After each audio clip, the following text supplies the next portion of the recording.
السلام عليكم ورحمة الله وبركاته.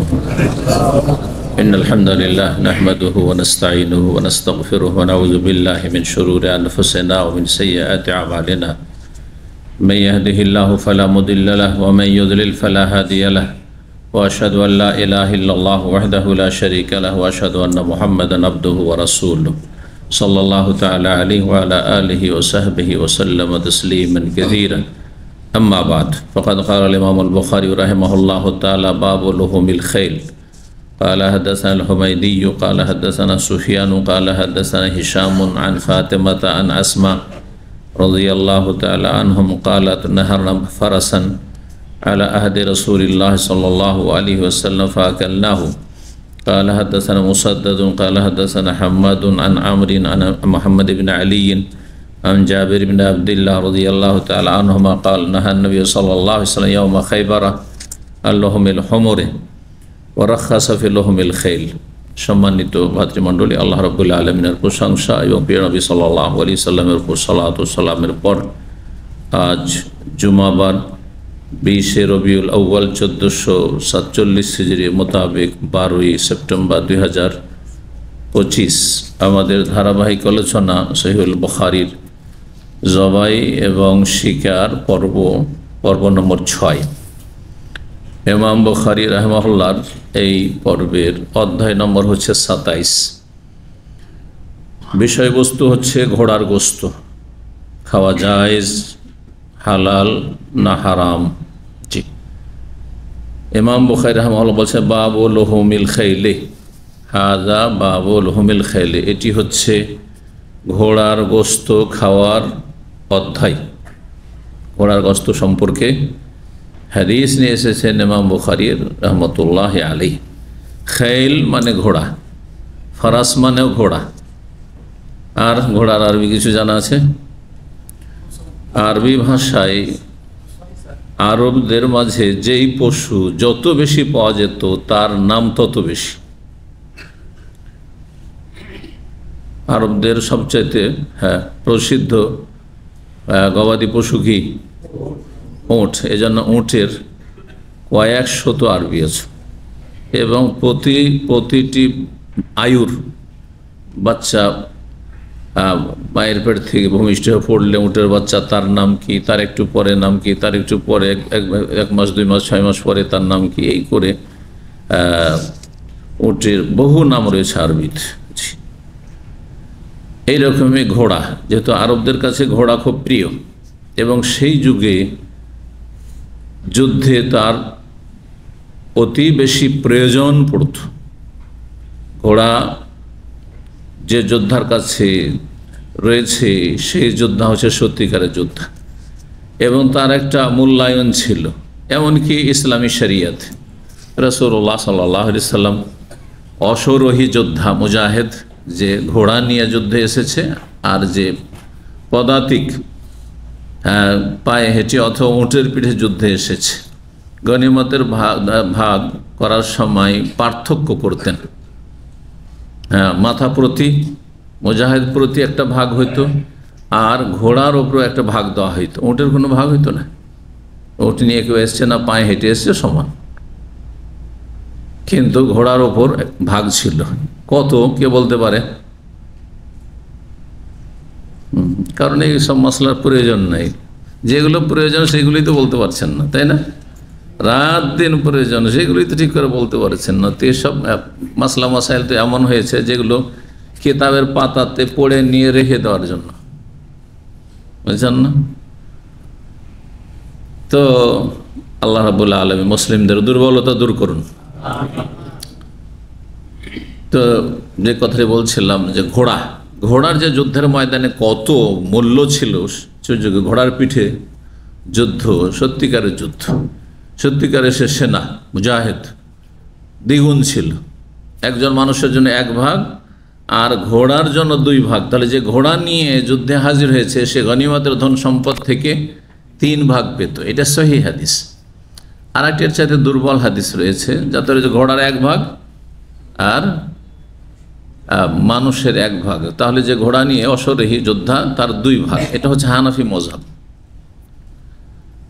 কারণ কুফাতে হাদিসের চর্চা খুব কম হয়েছে, যার ফলে দুর্বল হাদিস এতে পায়নি, তখন কেয়াস করেছে, ইজতিহাদ করেছে, রায় মত দিয়ে ফতোয়া দিয়েছে বেশিরভাগ, যার ফলে পরে যখন হাদিসের চর্চা অনেক বেশি হয়েছে, মুহাদ্দিসিন কেরামগণ হাদিসের প্রচার প্রসার এবং শিক্ষা পঠন পাঠন করেছেন, দেখা গেছে যে সহি সহি হাদিসের বিপরীত মেলা মাসাইল চলে গেছে।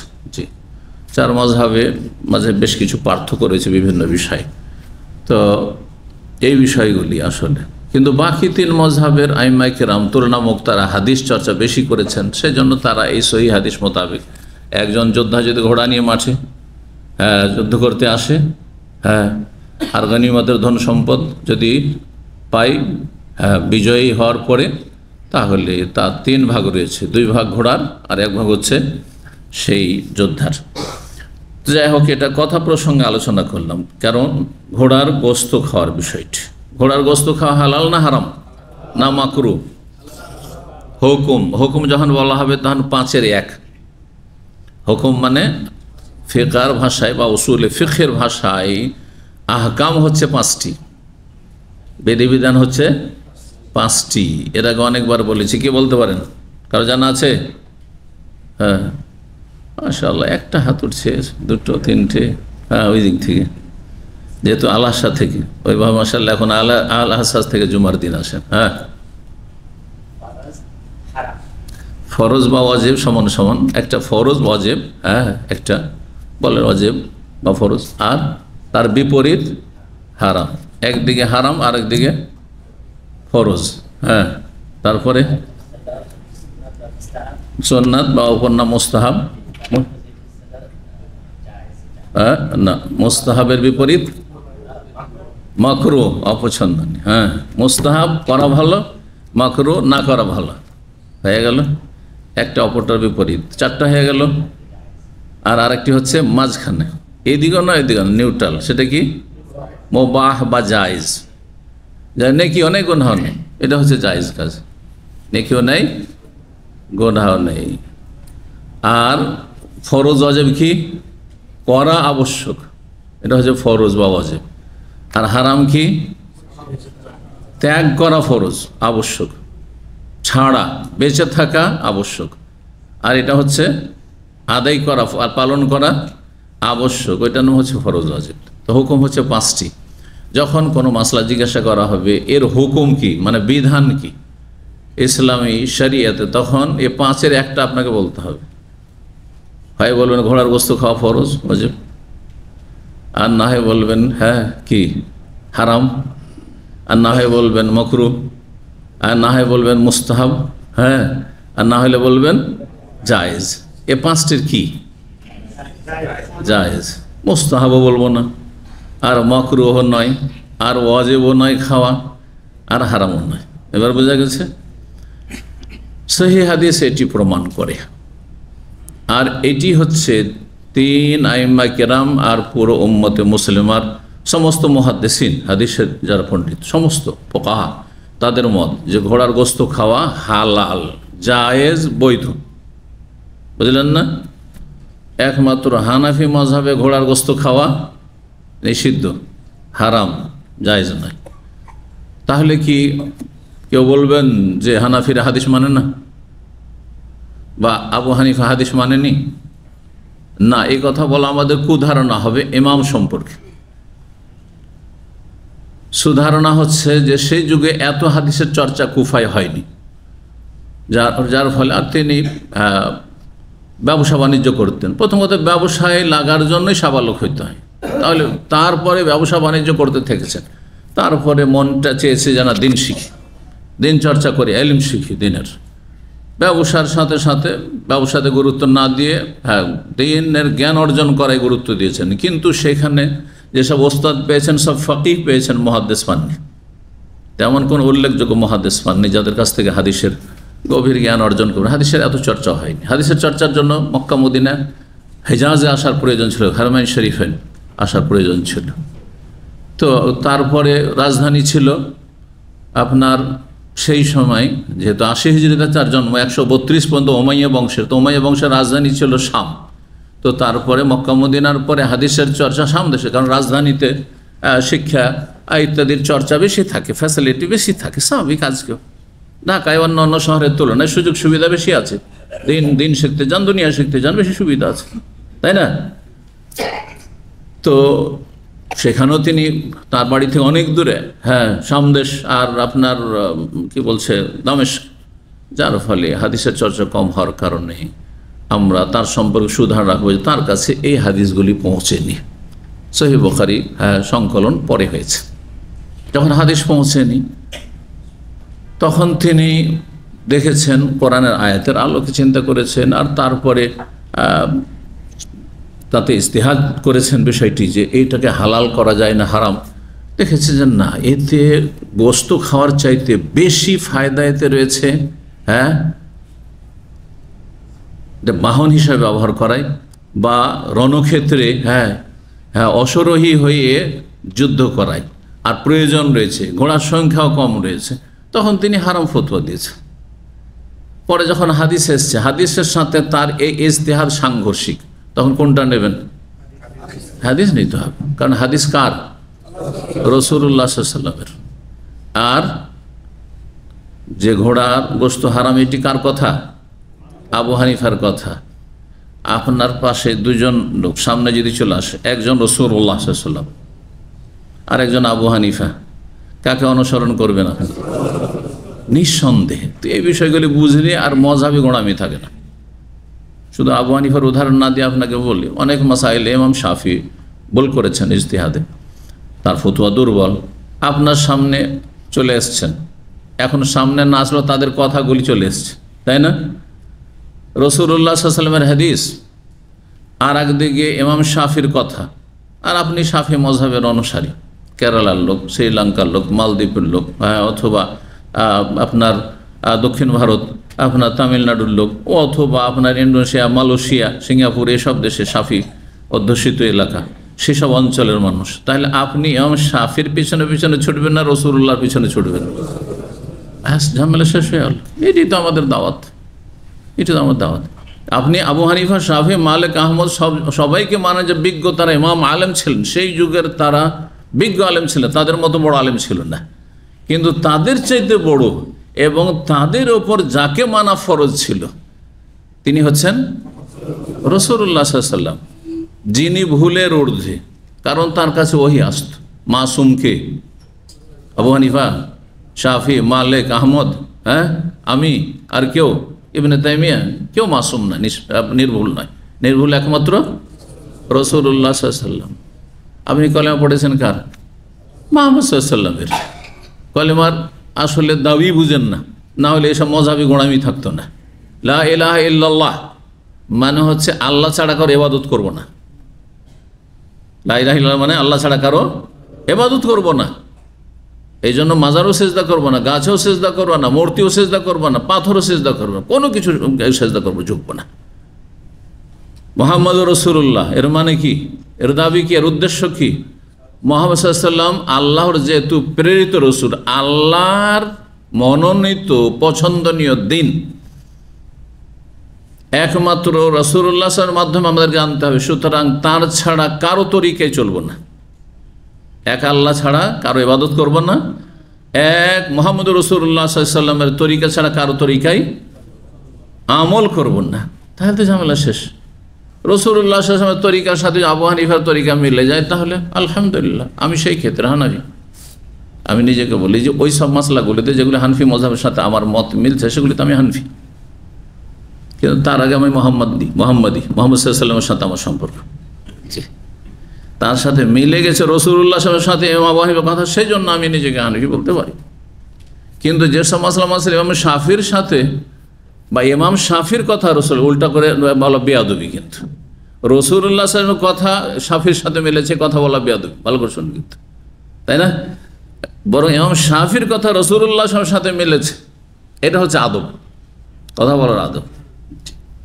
যদি আপনি এখানে আমি আপনাদের 19-20 যদি বলেন যে শেখের কথা কিন্তু আপনার মতোই, তাহলে এটা বেয়াদবি করলেন আপনি। আরে আপনার কথা কি মূল্য আছে যার কাছে এলেন না? হয়তো মিলে গেছে, আমার কথা আপনার সাথে মিলেছে বলবেন না, কি বলে আপনার কথা আমার সাথে মিলেছে। এটা হচ্ছে আদব। তাহলে কোথায় রাসূলুল্লাহ সাল্লাল্লাহু আলাইহি ওয়াসাল্লাম, কোথায় আবু হানিফা, কোথায় শাফি, কোথায় মালিক আহমদ? যেসব মাসলা মাসাইলে ইমাম শাফির সাথে মিলে গেছে বা ইমাম শাফির কথা রাসূলুল্লাহ সাল্লাল্লাহু আলাইহি ওয়াসাল্লাম সাথে মিলে গেছে সহি তরিকায় বলা, তখন আমি সেই ক্ষেত্রে শাফি। বুঝছেন না? বুকে হাত বাঁধার ক্ষেত্রে শাফি, হ্যাঁ, আমি জোরে বলার ক্ষেত্রে শাফি, ঠিক আছে। কিন্তু মহিলার গায়ে হাত লাগলে উযু নষ্ট হয়ে যায়, এটা শাফি মাযহাব। ওই ক্ষেত্রে আমি শাফি না, ওই ক্ষেত্রে আমি হানফি, ওই ক্ষেত্রে আমি মালিকি, ওই ক্ষেত্রে হাম্বলি। কারণ এই তিন মাযহাবে মহিলার গায়ে হাত দিলে এমনি হাত লাগলে উযু নষ্ট হয় না। তাহলে যারা তওয়াফ করছে স্বামী স্ত্রীর হাত ধরে, সবার তো উযু নষ্ট। উযু নষ্ট মানে তওয়াফ নষ্ট, কারণ তওয়াফের জন্য উযু শর্ত। বুঝছেন না? তখন আপনাকে বলতে হয়, হ্যাঁ তওয়াফটা নামাজের মতো নয়, তওয়াফ অবস্থায় তাহলে হাত ধরা যায় স্ত্রীর, ফতোয়া দিতে হবে শাফির আগে কিনা, না হলে যাবে, হারিয়ে যাবে আপনার স্ত্রী, হাত ছেড়ে দেন তো। বুঝছেন না? তো কথা না বাড়িয়ে মাসলার দিকে আসি। বলবেন না কখনো হাদিস বিরোধী ইমামের কথা হলে, কোন ইমামের কথা যে তারা হাদিসকে অস্বীকার করেছেন, বরং তাদের কাছে হাদিস পৌঁছেনি, এটা তাদের সুধারণা, এটা আলেমদের কথা। কিন্তু আমার করণীয় কি? আমার কাছে হাদিস পৌঁছেছে, ঘোড়ার গোশত খাওয়া যায়, তারপর আমি বলবো যে না হারাম, তাহলে আমি গুনাহগার। তার রাসূলের হাদিসকে আমি অমান্য করলাম। তো যেসব বর্তমান যুগে বা ইমাম আবুহানিফার পরে যাদের কাছে এই বুখারী সহিহ হাদিস সহিহ সনদে পৌঁছে গেছে যে ঘোড়ার গোশত সাহাবীরা খেয়েছেন, তারপর যে ঘোড়ার গোশত হারাম, কেন হারাম বলছে আবু হানিফা বলেছেন হারাম, তারা হাদিস অস্বীকারী, আংশিক হাদিস অস্বীকারী। হাদিস অস্বীকারী যারা, তারা দুই ভাগে বিভক্ত। পূর্ণ অস্বীকারী এরা হচ্ছে আহলে কোরআন, আমাদের দেশে পথভ্রষ্ট একটা ফিরকা যারা পয়দা হয়েছে, হাদিস টোটালি মানে না, এরা মুসলিম না। আর কিছু লোক আছে আংশিক হাদিস অস্বীকারী, মাযহাবের খেলাফ গেলে এই মাসলায় না না না ওইটা হাদিস ওই শাফিঈদের, আমাদের না, এও হাদিস অস্বীকারী, এ হাদিস অস্বীকারী, কিন্তু আংশিক অস্বীকারী। আংশিক অস্বীকারী মুসলিম, তবে পথভ্রষ্ট। কেউ দাজ্জালের হাদিসকে অস্বীকার করে, কেউ যদি ইমাম মাহদীর হাদিসকে অস্বীকার করে, যেমন করেছে এরকম কিছু আছে মুসলিম কিছু যাদেরকে স্কলার মনে করা হয়, তারা পথভ্রষ্ট। এই জন্য তারা সালাফি মানহাজের ভালো আলেম নয়, তারা আলেম না, তারা ইসলাম চর্চা করেছে, ইসলামের কথা কিছু পৌঁছেছে, কিছু উপকারও করেছে, কিছু অপকারও করেছে, কিছু মানুষের ফায়দা করে দিয়েছে, কিছু পথভ্রষ্ট লোক গুমরাহ লোক হেদায়েত হয়েছে তাদের মাধ্যমে, কিন্তু বহু মানুষকে গুমরাহ করেছে। 5519 নম্বর হাদিস। আসমা রাদিয়াল্লাহু তাআলা আনহা, আবু বকর সিদ্দিক রাদিয়াল্লাহু তাআলা আনহর বড় মেয়ে, তিনি বলছেন নাহারনা ফারাসান, আমরা ঘোড়া জবাই করেছিলাম, আলা আহদে রাসূলুল্লাহ সাল্লাল্লাহু আলাইহি ওয়াসাল্লাম, রাসূলুল্লাহ সাল্লাল্লাহু আলাইহি ওয়াসাল্লাম আমলে, আহদ মানে জামানা, আমল, ফাআকালনাহু, তারপর আমরা খেয়েছেন রাসূলুল্লাহ সাল্লাল্লাহু আলাইহি ওয়াসাল্লাম জামানায় ওহী নাযিল হচ্ছে, আমরা ঘোড়া খাচ্ছি না, ওহীতে কোনো আয়াতে বারণ এসেছে, আর না নবী সাল্লাল্লাহু আলাইহি ওয়াসাল্লাম নিষেধ করেছেন। নবী সাল্লাল্লাহু আলাইহি ওয়াসাল্লাম গায়েব জানেন না, কিন্তু আল্লাহ তো জানেন। আল্লাহ যায় তোমার সাথী সঙ্গীরা ঘোড়া খাচ্ছে, হারাম, নিষেধ করতেন না, করেননি। তারপরে হাদিসে অনুমতিও দিয়েছেন, এলে বাচনিক হাদিসও হয়ে গেল। তো এই একটি হাদিস। দ্বিতীয় হাদিস 5520 নম্বর হাদিস, জাবের বিন আব্দুল্লাহ রাদিয়াল্লাহু তাআলা আনহু। তাহলে আগের হাদিসটি আসমা, আমল সাহাবীদের, নবী সাল্লাল্লাহু আলাইহি ওয়াসাল্লামের জামানার, আর এখানে হচ্ছে বাচনিক হাদিস। কি বলছেন তিনি? নাহান নবী সাল্লাল্লাহু আলাইহি ওয়াসাল্লাম, নবী সাল্লাল্লাহু আলাইহি ওয়াসাল্লাম নিষেধ করেছেন, ইয়াউমা খায়বার, খায়বারের যুদ্ধের বছর, খায়বারের দিনে, মানে খায়বারের বছর 7ম হিজরিতে, ওই সময়কালে, আন লহমিল হোমরে, গাধার গোস্ত খেতে। গাধা মানে যে বাড়িতে যে গাধাকে আমরা গাধা বলি, আর এক হচ্ছে ওয়াহশি গাধা, বন্য গাধা, মানে নীলগাই বা এক ধরনের বন্য গাধা, আরব দেশে একসময় পাওয়া যেত। ওয়ারাখাসা ফি লহমিল খাইল, এবং ছাড় দিয়েছেন, ছুটি দিয়েছেন, অনুমতি দিয়েছেন, ফি লহমিল খাইল, ঘোড়ার গোস্ত খেতে। ঘোড়ার গোস্ত খাওয়ার ক্ষেত্রে কি করেছেন? ছাড় দিয়েছেন, খেতে পারো, তার মানে জায়েজ, কি জায়েজ। হানাফি মাযহাবের আলেম ওলামারা যারা ঘোড়াকে হারাম বলে, তারা বলে কোরআনে আল্লাহ বলেছেন ওয়াল খাইল ওয়াল বিগাল ওয়াল হামিরা লিতারকাবুহা ওয়া জিনা। আল্লাহ বলছেন যে ওয়াল খাইলা, ঘোড়া, অল বেগালা আর খচ্চর, অল হামিরা আর গর্ধব গাধা, হ্যাঁ, লেতার কাবুহা, এগুলি বিশেষ করে বাহনের জন্য, তোমরা বাহন হিসাবে ব্যবহার করলে তার কাবুহা। অজিনা, আর কিসের জন্য? সাজের জন্য, শোভা সৌন্দর্যের জন্য। ঘোড়া মানুষ দেখে, ঘোড়া দেখলে তাকায় সুন্দর, যারা ঘোড়া পোষে, হ্যাঁ, যত্ন করে। দূর দূর থেকে লোকেরা ঘোড়া দেখতে আসে আমাদের দেশে, অমুকের বাড়িতে ঘোড়া দেখে আসে, হ্যাঁ, জিনা, অলঙ্কার। অজিনা ওয়াখলুকু মা লা তা'লামুন, এবং এমন এমন বাহন আল্লাহ সৃষ্টি করবেন আগামীতে, বা এমন এমন কিছু সৃষ্টি করবেন আল্লাহ কিয়ামত পর্যন্ত, মা লা তা'লামুন, তোমরা এখন জানো না। যত কিছু হয়েছে রাসূলুল্লাহ জামানার পরে, হ্যাঁ, কত কি হলো, বাস হলো, ট্রেন হলো, হ্যাঁ, প্লেন হলো, মোবাইল হলো, ইন্টারনেট হলো, কত কি হলো দেখতে পাচ্ছেন। ওয়াখলুকু মা লা তা'লামুন, এমন এমন কিছু আল্লাহ সৃষ্টি করবেন তোমাদের সুবিধার্থে আর তোমাদের উপকারের উদ্দেশ্যে, যে মা লা তা'লামুন, তোমরা জানোই না। ভবিষ্যৎবাণী করে দিয়েছেন আল্লাহ রাব্বুল আলামিন, ভবিষ্যতের কথা বলে দিয়েছেন। তো হানাফিরা বলছে আল্লাহ এখানে কিসের কথা বললেন? ঘোড়ার ক্ষেত্রে বাহন, হ্যাঁ, চড়ো ঘোড়ার পিঠে, আর শোভা সৌন্দর্য, সুন্দর লাগে দেখতে, এই জন্য। ওরা খাওয়ার কথা তো আল্লাহ উল্লেখ করলেন না। এর উত্তর কি? তার মানে হারাম হয়ে যাবে। তো নবী সাল্লাল্লাহু আলাইহি ওয়াসাল্লাম কি আয়াত বিরোধী কথা বলছেন নাকি? আয়াত আর হাদিসে, কোরআন আর হাদিস কি সংঘর্ষ আছে নাকি? না দুটোই ওহী, ওহীতে দুটো মিল থাকবে। আল্লাহর কথা রসুলের কথাতে কোনো রকমের অমিল থাকবে না মিল থাকবে? আপনার বুঝে তাহলে অমিল আছে। উত্তর কি দিবেন এ আয়াত যে দলিল পেশ করছে হানাফি আলেমরা আজকালকার জামানায়? উত্তর হচ্ছে, দেখেন, যে কোনো আল্লাহর সৃষ্টিতে একাধিক উপকারিতা আছে। দেখেন মোবাইলে কত উপকারিতা আছে, হ্যাঁ। মোবাইল যারা খুব সীমিত ব্যবহার করে, আমার মতো, শুধু একটা কল রিসিভ করা, কল করার অনেক সময় হয় না, জরুরি না হলে কল রিসিভ করা, আর কি করে একটা হোয়াটসঅ্যাপ, হ্যাঁ, যোগাযোগের জন্য, ব্যাস ব্যাস, আর ব্যাস এইরকম ধরনের একটি জিনিস, ব্যাস। আর অনেকে আছে শত শত কাজে, মোবাইলে তার ক্যালকুলেটর, মোবাইল তার কম্পিউটার, মোবাইল তার ল্যাপটপ, মোবাইল তার আপনার আইপ্যাডের কাজ করছে, দুনিয়ার কাজ করছে, হ্যাঁ, ব্যবসা বাণিজ্য সব কিছুই করছে, তাই না? তো ওই রকমই ঘোড়াতে বহুমুখ উপকারিতা রয়েছে। তার মধ্যে মুখ্য দুটো কথা আল্লাহ বর্ণনা করেছে। লেতার কাবুহা, একটা হচ্ছে সওয়ার হওয়া তাতে, আর একটা হচ্ছে শোভা সৌন্দর্য, ঘোড়া দেখতে সুন্দর লাগে, হ্যাঁ। কিন্তু এটা খাওয়া যাবে না এ কথা প্রমাণ করে না, যার প্রমাণ হচ্ছে এইগুলো হাদিস। জি, তো ওই ছিল দুটো হাদিস। মনে রাখবেন, তো ঘোড়া খাওয়া জায়েজ, কিন্তু এই ক্ষেত্রে একদিন বলেছি যে ঘোড়া খাওয়া জায়েজ মানে এই নয় যে পাশে আমাদের প্রতিবেশী হানাফিরা আরাম মনে করে, সেই জন্য তাদেরকে আঘাত করার জন্য আমরা ঘোড়া জবাই করা শুরু করে দেবো আর খাবো, আর যে তোদের গোসা বাড়ুক, হ্যাঁ, তোদের গায়ের জ্বালা হোক না। এটি মূর্খদের কাজ। এটি কাদের কাজ? আমাদের উদ্দেশ্য কাউকে কষ্ট দেওয়া না, কাউকে আঘাত করা নয়, বরং সত্যটা মানুষের কাছে তুলে ধরা। ঘোড়া খাওয়া যায়। এখন আমার ঘোড়া আছে, আমি খাবো, তাতে বাধা দিতে আসলে, হ্যাঁ, বাধা দেওয়া তোমার অধিকার নেই। অমুসলিমকে বাধা দিচ্ছ না তাদের হারাম খেতে, নোংরামি করতে, হ্যাঁ, আর চরিত্রহীনদেরকে বাধা দিচ্ছ না তাদের অশ্লীলতা ছড়াতে।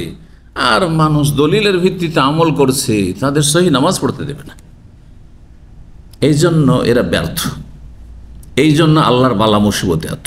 কথা বুঝতে পেরেছেন? এ মজহাবি গোড়ামি আর ব্যক্তি পূজা আর ধর্মান্ধত্ব, এই কোরআন হাদিস বিরোধী, হ্যাঁ, ধর্মান্ধতা, এসব থেকে বেরিয়ে আসতে হবে, না হলে আল্লাহর আযাব পিছু ছাড়বে না। ভালো করে শুনে রাখেন। আল্লাহ এদের বোঝার তৌফিক দান করুন। যারা সংখ্যাগরিষ্ঠ নিজেদেরকে মনে করছে, গায়ের জোর দেখাচ্ছে, আল্লাহ তাদের অনিষ্ট থেকে রক্ষা করুন, আমাদের দিনী ভাই বোনদেরকে। 28 নম্বর অধ্যায়, বাবুল লহমিল হমরিল ইনসিয়াতে। এই অধ্যায় হচ্ছে গৃহপালিত গাধার গোস্ত সম্পর্কে। গৃহপালিত গাধা কেন বললেন? আমাদের দেশে তো গাধা একরকমই হয়, ও গৃহপালিতটাই তো, যেটা বাড়িতে মানুষ, হ্যাঁ, রাখে, সেটাই তো গাধা। আর অন্য গাধা আছে নাকি? কিন্তু আরব দেশে 2 রকম গাধা, একটা হচ্ছে ওয়াহশি, এটা ইনসিয়া বা আহলিয়া। আহলিয়া মানে আহাল, নিজের পরিবারে, নিজের ঘরে রাখা, আর ইনসিয়া যেটা পোষ মানে অনস থেকে, মানুষের মতো, মানুষের কাছাকাছি আসে। এটি ঘোড়া মানে আপনার গাধা মানুষকে দেখলে পালাবে না, হিংস্র পশুর মতো।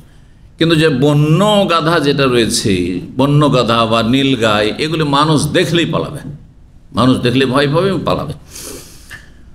তো সেটা হালাল, বন্য গাধা হালাল, আর ঘরের গাধা, গৃহপালিত গাধা হচ্ছে হারাম। এই সম্পর্কে বেশ কয়েকটি হাদিস আসছে, বারবার কয়েকটি হাদিস আসছে, বিভিন্ন ফায়দা, যেন কোনটি সংক্ষেপে, কোনটি একটু বিস্তারিত, কোনটিতে অতিরিক্ত একটা ফায়দা রয়েছে, কোনটিতে সনদের পার্থক্য রয়েছে। এই জন্য বেশ কিছু হাদিস নিয়ে এসছেন, আমরা দ্রুত এগিয়ে যাচ্ছি। 5521 নম্বর হাদিস, হাদিস মনে করছেন ইবনে ওমর রাদিয়াল্লাহু তাআলা আনহু, তিনি বলেন, নাহান নবী সাল্লাল্লাহু আলাইহি ওয়াসাল্লাম হুমরিল আহলিয়াতি ইয়াওমা খায়বার। রাসূলুল্লাহ সাল্লাল্লাহু আলাইহি ওয়াসাল্লাম নিষেধ করেছেন ঘরের গাধা, আহলিয়া ঘরের গাধা, হোমর হেমারের বহু বচন, ঘরের গাধার গোস্ত খেতে ইয়ামা খায়বার, খায়বারের বছর, খায়বারের দিনে মানে খায়বারের বছরে, বা খায়বারের দিনে মানে খায়বারের যুদ্ধের সময়কালে।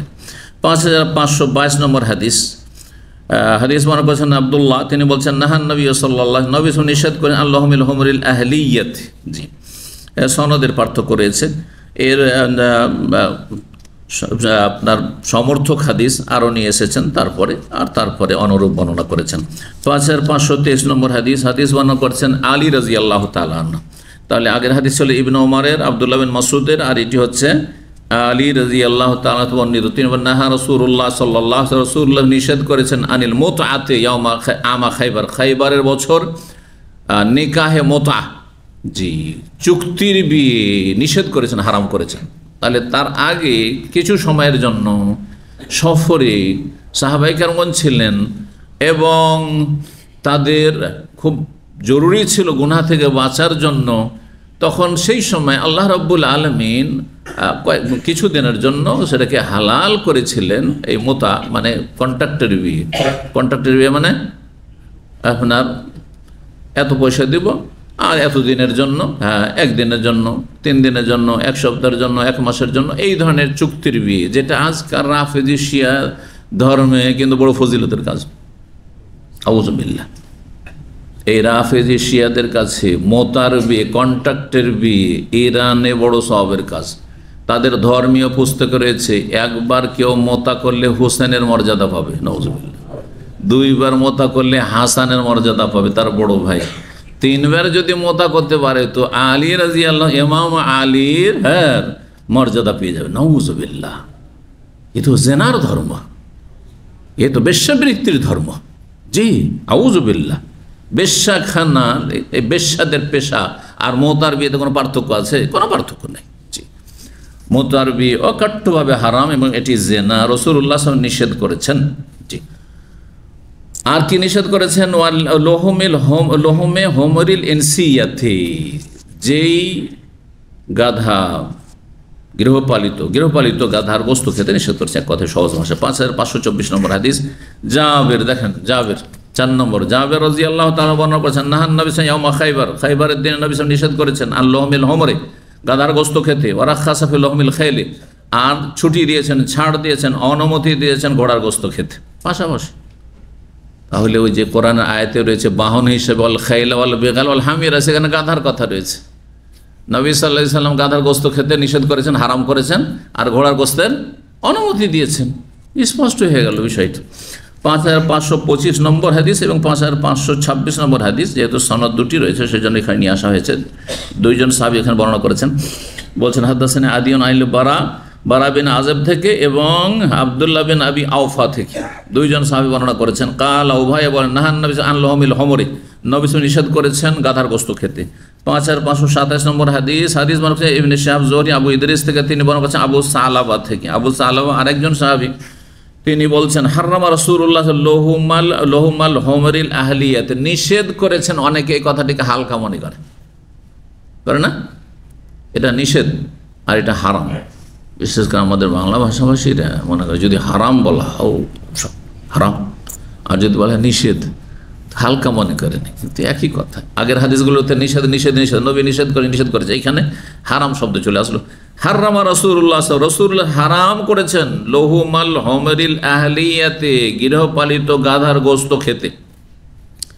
এই হাদিসের সমর্থক হাদিস ইমাম জুবাইদি ও কাইল ইবনে শাহাব থেকে বর্ণনা করেছেন, ইমাম মালিকও বর্ণনা করেছেন ইত্যাদি।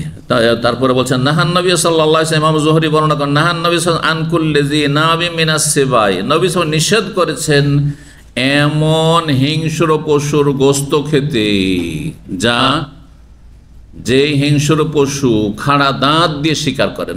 নাপ বলা হয় দুই পাশে দুটো খাড়া দাঁত যেই প্রাণীর থাকে। দেখেছেন? দেখেন না? দেখেন কুকুরের নাই? হ্যাঁ, শৃগাল, হেক্সিয়াল, যতগুলি আছে বন্য হিংস্র জন্তু, বাঘ, যতগুলি বাঘ রয়েছে, যত ধরনের সবগুলি রয়েছে। তো যেসব পশু এই খাড়া দাঁত দিয়ে শিকার করে খায়, খাড়া দাঁত দিয়ে শিকার করে খায় বা ধরে খায়,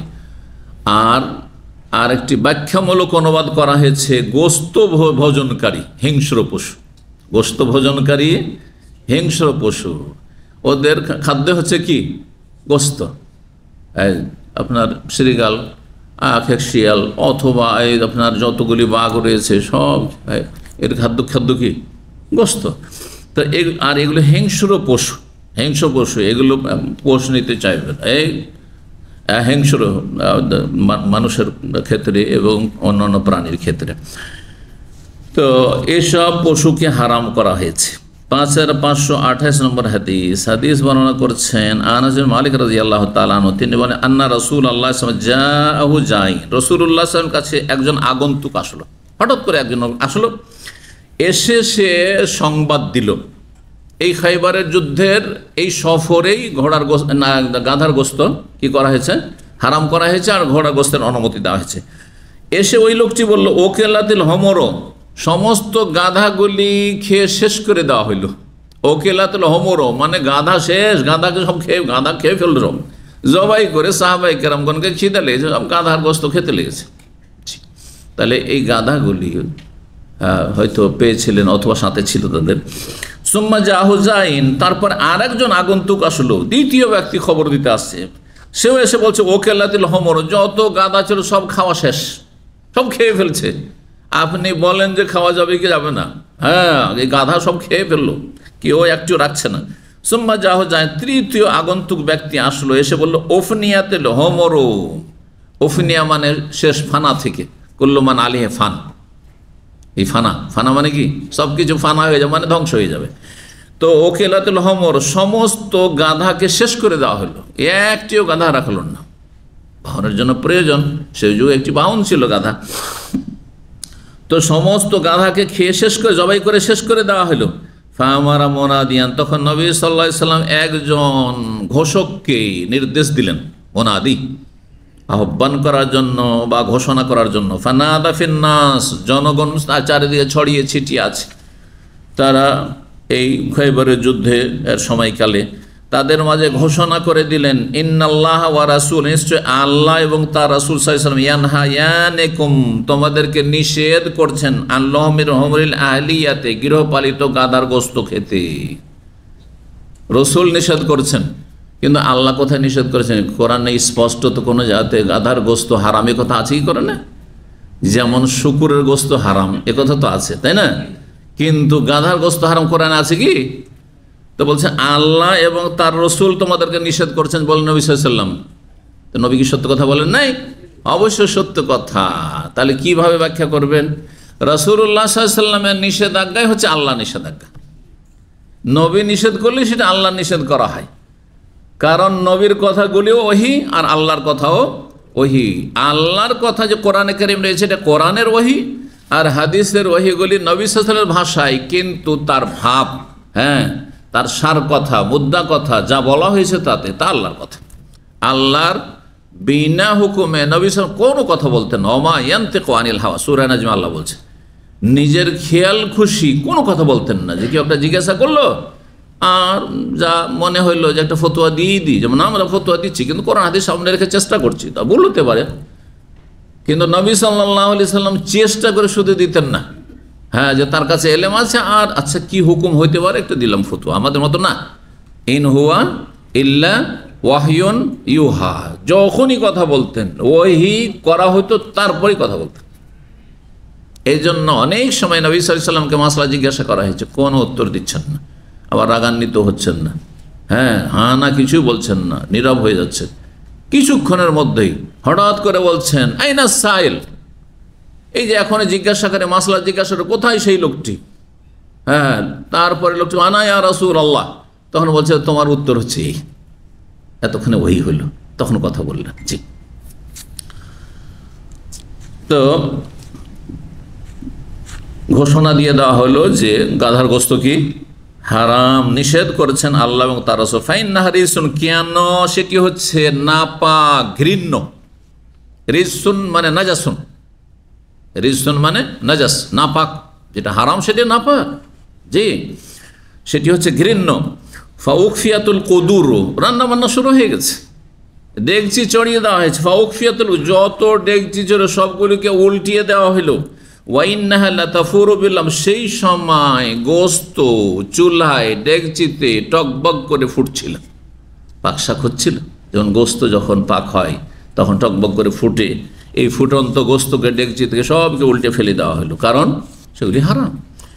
আর হারাম চলে এসেছে আল্লাহর পক্ষ থেকে, সুতরাং এক মুহূর্তের জন্য বিলম্ব করা যাবে না যে যাক এতগুলি গোস্ত যখন পাকশাক হয়েই গেছে অথবা জবাই করা হয়েই গেছে, এটা খেয়ে নাও আর করিও না, এমন নয়, কোনো ছাড় নেই, এক্ষুনি থামতে হবে। আপনি জানছেন হারাম, এক্ষুনি ছাড়তে হবে। এটা বলছি ওই সব নেশাখোর ভাইদের জন্য যাদের জর্দা খাওয়ার, জর্দার হারাম খাওয়া, তামাক সেবন করার বদ অভ্যাস রয়েছে, যাদের ধূমপানের বদ অভ্যাস রয়েছে, যারা বিড়ি খান, যারা সিগারেট খান, যারা জর্দা দিয়ে পান খান, যারা তামাক খান, যারা গোল ব্যবহার করেন, গোল দিয়ে দাঁত পরিষ্কার করে, তাদেরকে বলছি যখন জানছেন যে এটা খবিস হারাম, সাথে সাথে ছাড়তে হবে, সাথে সাথে ছাড়তে হবে। এই নয় যে এতগুলো যখন কিনেই ফেলেছি তো ফেলে দিব আর তারপরে হঠাৎ করে কেমন করে ছাড়বো। আচ্ছা, আস্তে আস্তে পরিমাণ কমাই, একটু করে কমাতে কমাতে দিনে 1 প্যাকেট বা 2 প্যাকেট 3 প্যাকেট খেতাম, আচ্ছা 1 প্যাকেটে নিয়ে আসি, আর তারপরে দিনে সকাল বিকাল 1টা 2টা, আর তারপরে 1 সপ্তাহ 10 দিনে তখন অভ্যাস করে ছাড়বো না। এটা মুমিনের শান নয়, এটা মুসলিমের চরিত্র নয়। মুসলিম মানে আত্মসমর্পণকারী, সাথে সাথে সারেন্ডার করবেন আপনি, ওই সাল্লিমু তাসলিমা, এক্ষুনি, কোনো বিলম্ব নেই। আপনার হায়াত আপনার সাথে আছে যে বাঁচবেন আর তওবার সুযোগ পাবেন? অনেক মূর্খ আছে। আচ্ছা, সামনে রমজান আসুক, ভালো করে তওবা করব, আচ্ছা এসছি সৌদি আরব, উমরাটা যাই, আচ্ছা উমরাকে তো বাঙালির আবার হজ বলে, উমরা হজ করে আসি, তারপর নামাজ ধরে নেব। যেতে পারবেন? হতে পারে তার আগেই চলে যাবেন, মালাকুল মত নিয়ে চলে যাবে। এইভাবে তওবা হয় না। হারাম কাজ করছেন না আপনি, ফরজ ত্যাগ করছেন, এক্ষুনি আপনি ফরজ ত্যাগ করা বিরত করুন। এক্ষুনি আপনি ফরজ আদায় করা শুরু করুন, এক্ষুনি আপনি হারাম ত্যাগ করুন। এই নয় যে আচ্ছা আমাদের সমাজে অধিকাংশ লোকেরা দাড়ি রাখে কখন? বাঙালি সমাজে যথেষ্ট দাড়িওয়ালা লোক আছে, কিন্তু কখন রাখে দাড়ি? যখন শ্বশুর হয় তখন। এখন শ্বশুর হয়ে গেছি, জামাই হয়ে গেছে, আর কি দাড়ি মুন্ডা শোভা পায়? এই জন্য আচ্ছা শ্বশুর হয়ে যায়, মেয়েটার বিয়ে দিই, তখন কি করব? দাড়ি দেখে তো। আচ্ছা রিটায়ার হয়ে যায়, এখন চাকরি বাকরি করি তো আসলে সবার সাথে মিশতে হয়, তো দাড়ি রাখা যায় না। রিটায়ার হয়ে গেলে তখন আর ঝামেলা থাকবে না, তখন দাড়ি ছেড়ে দেবো। এটা তোবা নয়, আসলে এটা আপনার গাফিলতি, আসলে এটা উদাসীনতা। আল্লাহ হেফাজত করুন। 5529 নম্বর হাদিস বর্ণনা করেছেন আমর বিন দিনার বলছেন, আমি জাবের বিন যায়েদকে বললাম, ইয়াজউমুনা, লোকেরা বলছে যে আন্না রাসূলুল্লাহ সান্নাহা আন হুমরিল আহলিয়াতি, যে রাসূলুল্লাহ সাল্লাল্লাহু আলাইহি সাল্লাম গাধার গোস্ত খেতে নিষেধ করেছেন। কথাটাকে ঠিক বাসরার ঘটনা, মক্কা মদিনায় দেখেন বহু সাহাবায়ে কেরাম ছিলেন, সাহাবায়ে কেরামদের সরাসরি সন্তানরা বসবাস করছেন, সুতরাং সেখানে জ্ঞানের চর্চা বেশি হতো, সেখানে সঠিক দিন জানা সহজ ছিল। কিন্তু বাসরায়, কুফায়, আর তারপরে আপনার মেসরে, আর তারপরে আপনার অন্য অন্য জায়গায়, সেগুলোতে তো হয়তো 1-2 কোনো সাহাবি গিয়েছেন, অল্প কিছু গিয়েছেন, তারপরে হয়তো সাহাবি ইন্তেকাল করেছেন, তারপরে সাহাবি থেকে যারা শিখেছেন তার সামান্য হয়তো 2-4 হরফ শিখেছেন, যার ফলে এলেমের স্বল্পতা ছিল, শোচনীয়তা ছিল, তো ভুল জ্ঞানও ছিল অনেকের। তো রাসূলুল্লাহ সাল্লাল্লাহু আলাইহি, লোকেরা বলছে, তাহলে তার জানা নেই যে গাধার গোস্ত হারাম। লোকেরা বলছে ইয়াজউমুনা, তাদের ধারণা যে আন্না রাসূলুল্লাহ সান্নাহা আন হুমরিল আহলিয়াতি, যে রাসূলুল্লাহ সাল্লাল্লাহু আলাইহি ওয়াসাল্লাম নিষেধ করেছেন গৃহপালিত গাধার গোস্ত খেতে। ফাকালা, তখন তিনি বললেন, কে বললেন? এই জাবের বিন যায়েদ। তিনি বললেন, কাদ কানা ইয়াকুলু যাকা আল হাকাম বিন আমর আল গিফারি ইনদানা বিল বাসরা। এই কথাই আমাদেরকে বলতেন হাকাম বিন আমর গিফারি আমাদের সামনে বাসরা শহরে। বাসরা আমাদেরকে এই শিক্ষাই দিয়েছেন যে গাধার গোস্ত খাওয়া নিষেধ করেছেন রাসূলুল্লাহ সাল্লাল্লাহু আলাইহি ওয়াসাল্লাম। কিন্তু ওয়ালাকিন আবাজ আলেকাল বাহর ইবনে আব্বাস, তবে আব্দুল্লাহ বিন আব্বাস রাদিয়াল্লাহু তাআলা আনহুমা এই বিষয়টিকে অস্বীকার করেন। যিনি জ্ঞানের সাগর, আল বাহর, বাহর মানে কি? সাগর, মানে বাহরুল ইলম। সাহাবী আব্দুল্লাহ বিন আব্বাস কোরআনের তাফসীর সম্পর্কে সাহাবায়ে কেরামদের অদ্বিতীয় ছিলেন, কিন্তু বড় ব্যক্তিও যে হোঁচট খায় মাঝে মাঝে, তার এটা প্রমাণ। জ্ঞানী ব্যক্তিও যে বড়ই পণ্ডিত ব্যবসা বাণিজ্যে, তারপর লস খায় না সবসময় শুধু লাভ আর লাভই চলতে থাকে, মাঝে মাঝে কম হোঁচট খায় কিন্তু মাঝে মাঝে হোঁচট খায়, ঠিক না? তো বীর যোদ্ধা যেমন যতই বীর বাহাদুর হোক না কেন হোঁচট খেতে পারে, ঠিক তেমনি বড় বড় আলেমেরও পদস্খলন ঘটতে পারে, বড় বড় সাহাবীরও ভুল হতে পারে। তো আব্দুল্লাহ বিন আব্বাস রাদিয়াল্লাহু তাআলা আনহু বলতেন যে আল্লাহ কোরআনের সূরা আনামের 145-এ বলছেন যে কথা, তাতে বোঝা যায় তিনি এই আয়াতের তাফসীর করে হয়তো হাদিস পৌঁছেনি। আব্দুল্লাহ বিন আব্বাস রাদিয়াল্লাহু তাআলা আনহুমা ছোট সেই সময়, এই খাইবারের যুদ্ধের সময়, হাদিস হয়তো পৌঁছেনি। কারণ গাধার গোস্ত, এমনি গাধার সংখ্যা মদিনায় এত বেশি ছিল না, উটের সংখ্যা বেশি ছিল, যার ফলে গাধার মাসলা হয়তো তিনি যেভাবে হোক তিনি হয়তো জানতে পারেননি। তখন তিনি আয়াত পেশ করেছেন, আর সে আয়াতের কথা বলছেন যে আমাদের মাঝে যে জ্ঞানের সাগর, এলমের সাগর আব্দুল্লাহ বিন আব্বাস রাদিয়াল্লাহু তাআলা আনহু আছেন, তিনি এটা অস্বীকার করেছেন। না, নবী নিষেধ করেননি, গাধার গোস্ত খাওয়া যাবে। আর দলিলে বলতেন, আল্লাহ বলছেন, কুল, হে নবী বলে দাও, লা আজিদু ফিমা উহিয়া ইলাইয়া মুহাররামান, আমার কাছে যা কিছু কোরআনে ওহী করা হয়েছে তার মধ্যে এমন কোনো কিছু হারাম পাচ্ছি না। হারাম কিছু পাচ্ছি না। ইল্লা ইয়াকুনা মাইতাতান, তবে মৃত জীবজন্তু যদি হয় তাহলে হারাম। আও দামান মাসফুহান, অথবা প্রবাহিত রক্ত, যা শিরা উপশিরার রগ থেকে প্রবাহিত হয় সেই রক্ত হারাম। রক্ত দুই রকম, যেগুলো রগ থেকে প্রবাহিত হয় সেগুলি হারাম। একটা পশু জবাই করছেন আর তার সাথে ঝরে যতগুলি রক্ত পড়লো আর কিছুক্ষণের মধ্যে জমে যাবে, এই রক্ত কেউ যদি খায়, সেটাকে গোস্তের সাথে মিশিয়ে রান্না করে খায়, যাবে খাওয়া না? হারাম, এটা খাওয়া যাবে না। চর্বি অনেকে খায়, টেস্টি করার জন্য সবজিতে দিয়ে দেন একটু চর্বি। আজকাল যারা হোটেল রেস্টুরেন্টে খাচ্ছেন না এইসব, এইসব রেস্টুরেন্টে একটু স্বাদ করার জন্য দিয়ে দিল। একবার এক ভাই, আমরা বাজারে কোনোদিন হালিম খাই না, তো নিজের বাসায় তৈরি করলে জানি যে কি দিয়ে তৈরি হচ্ছে, যেটা শরীর স্বাস্থ্যের জন্য উপকারী হয়। তো এক ভাই খুব শখ করে বললো যে শেখ, এই অমুক জায়গাতে, দমামের কথা কোনো একটা জায়গায় বললো যে একটা হোটেল আছে, রেস্টুরেন্ট আছে, সেখানে খুব সুন্দর হালিম বানায়, তো জুমার দিন নিয়ে আসবো। তার রিকোয়েস্ট, আচ্ছা ঠিক আছে নিয়ে আসেন। ওয়াল্লাহ নিয়ে আসলো, তাতে শুধু চর্বির গন্ধ ছাড়া আর কিছুই বললাম না, ঘ্রাণ বলবো না, চর্বি আর চর্বি। এইরকম যদি 2-3 দিন খাওয়া যায় তো কোলেস্ট্রল হাই হয়ে হার্ট অ্যাটাক করে মানুষ। কথা বুঝতে পেরেছেন? কেমন করে এইসব খাবার খাওয়া, এইসব যে হোটেল, সাধারণ হোটেলগুলিতে। তো যাই হোক, কি বলছিলাম, চর্বি জমে আছে সেটা খেতে পারেন আপনি, কিন্তু রক্ত, যে দামে মাসফুহ, প্রবাহিত রক্ত, শিরা অপসয় যেটা বেরিয়েছে, সেটা যদি গোস্তে দেন, যে গোস্তের রংটাকে সুন্দর করব, আর সেটা ধুলেন না, গোস্ত ধুলেন না, আর সেই রক্ত সহ আপনি পাক করে খেলেন, তাহলে হারাম খেলেন, জায়েজ না। ও দামান মাসফুহান। তবে গায়ের মাসফুহ, যেটা প্রবাহিত রক্ত নয়, গোস্তের গায়ে লেগে থাকে, সেটা হালাল, সেটা নাপাকও নয়, সেটা হালাল।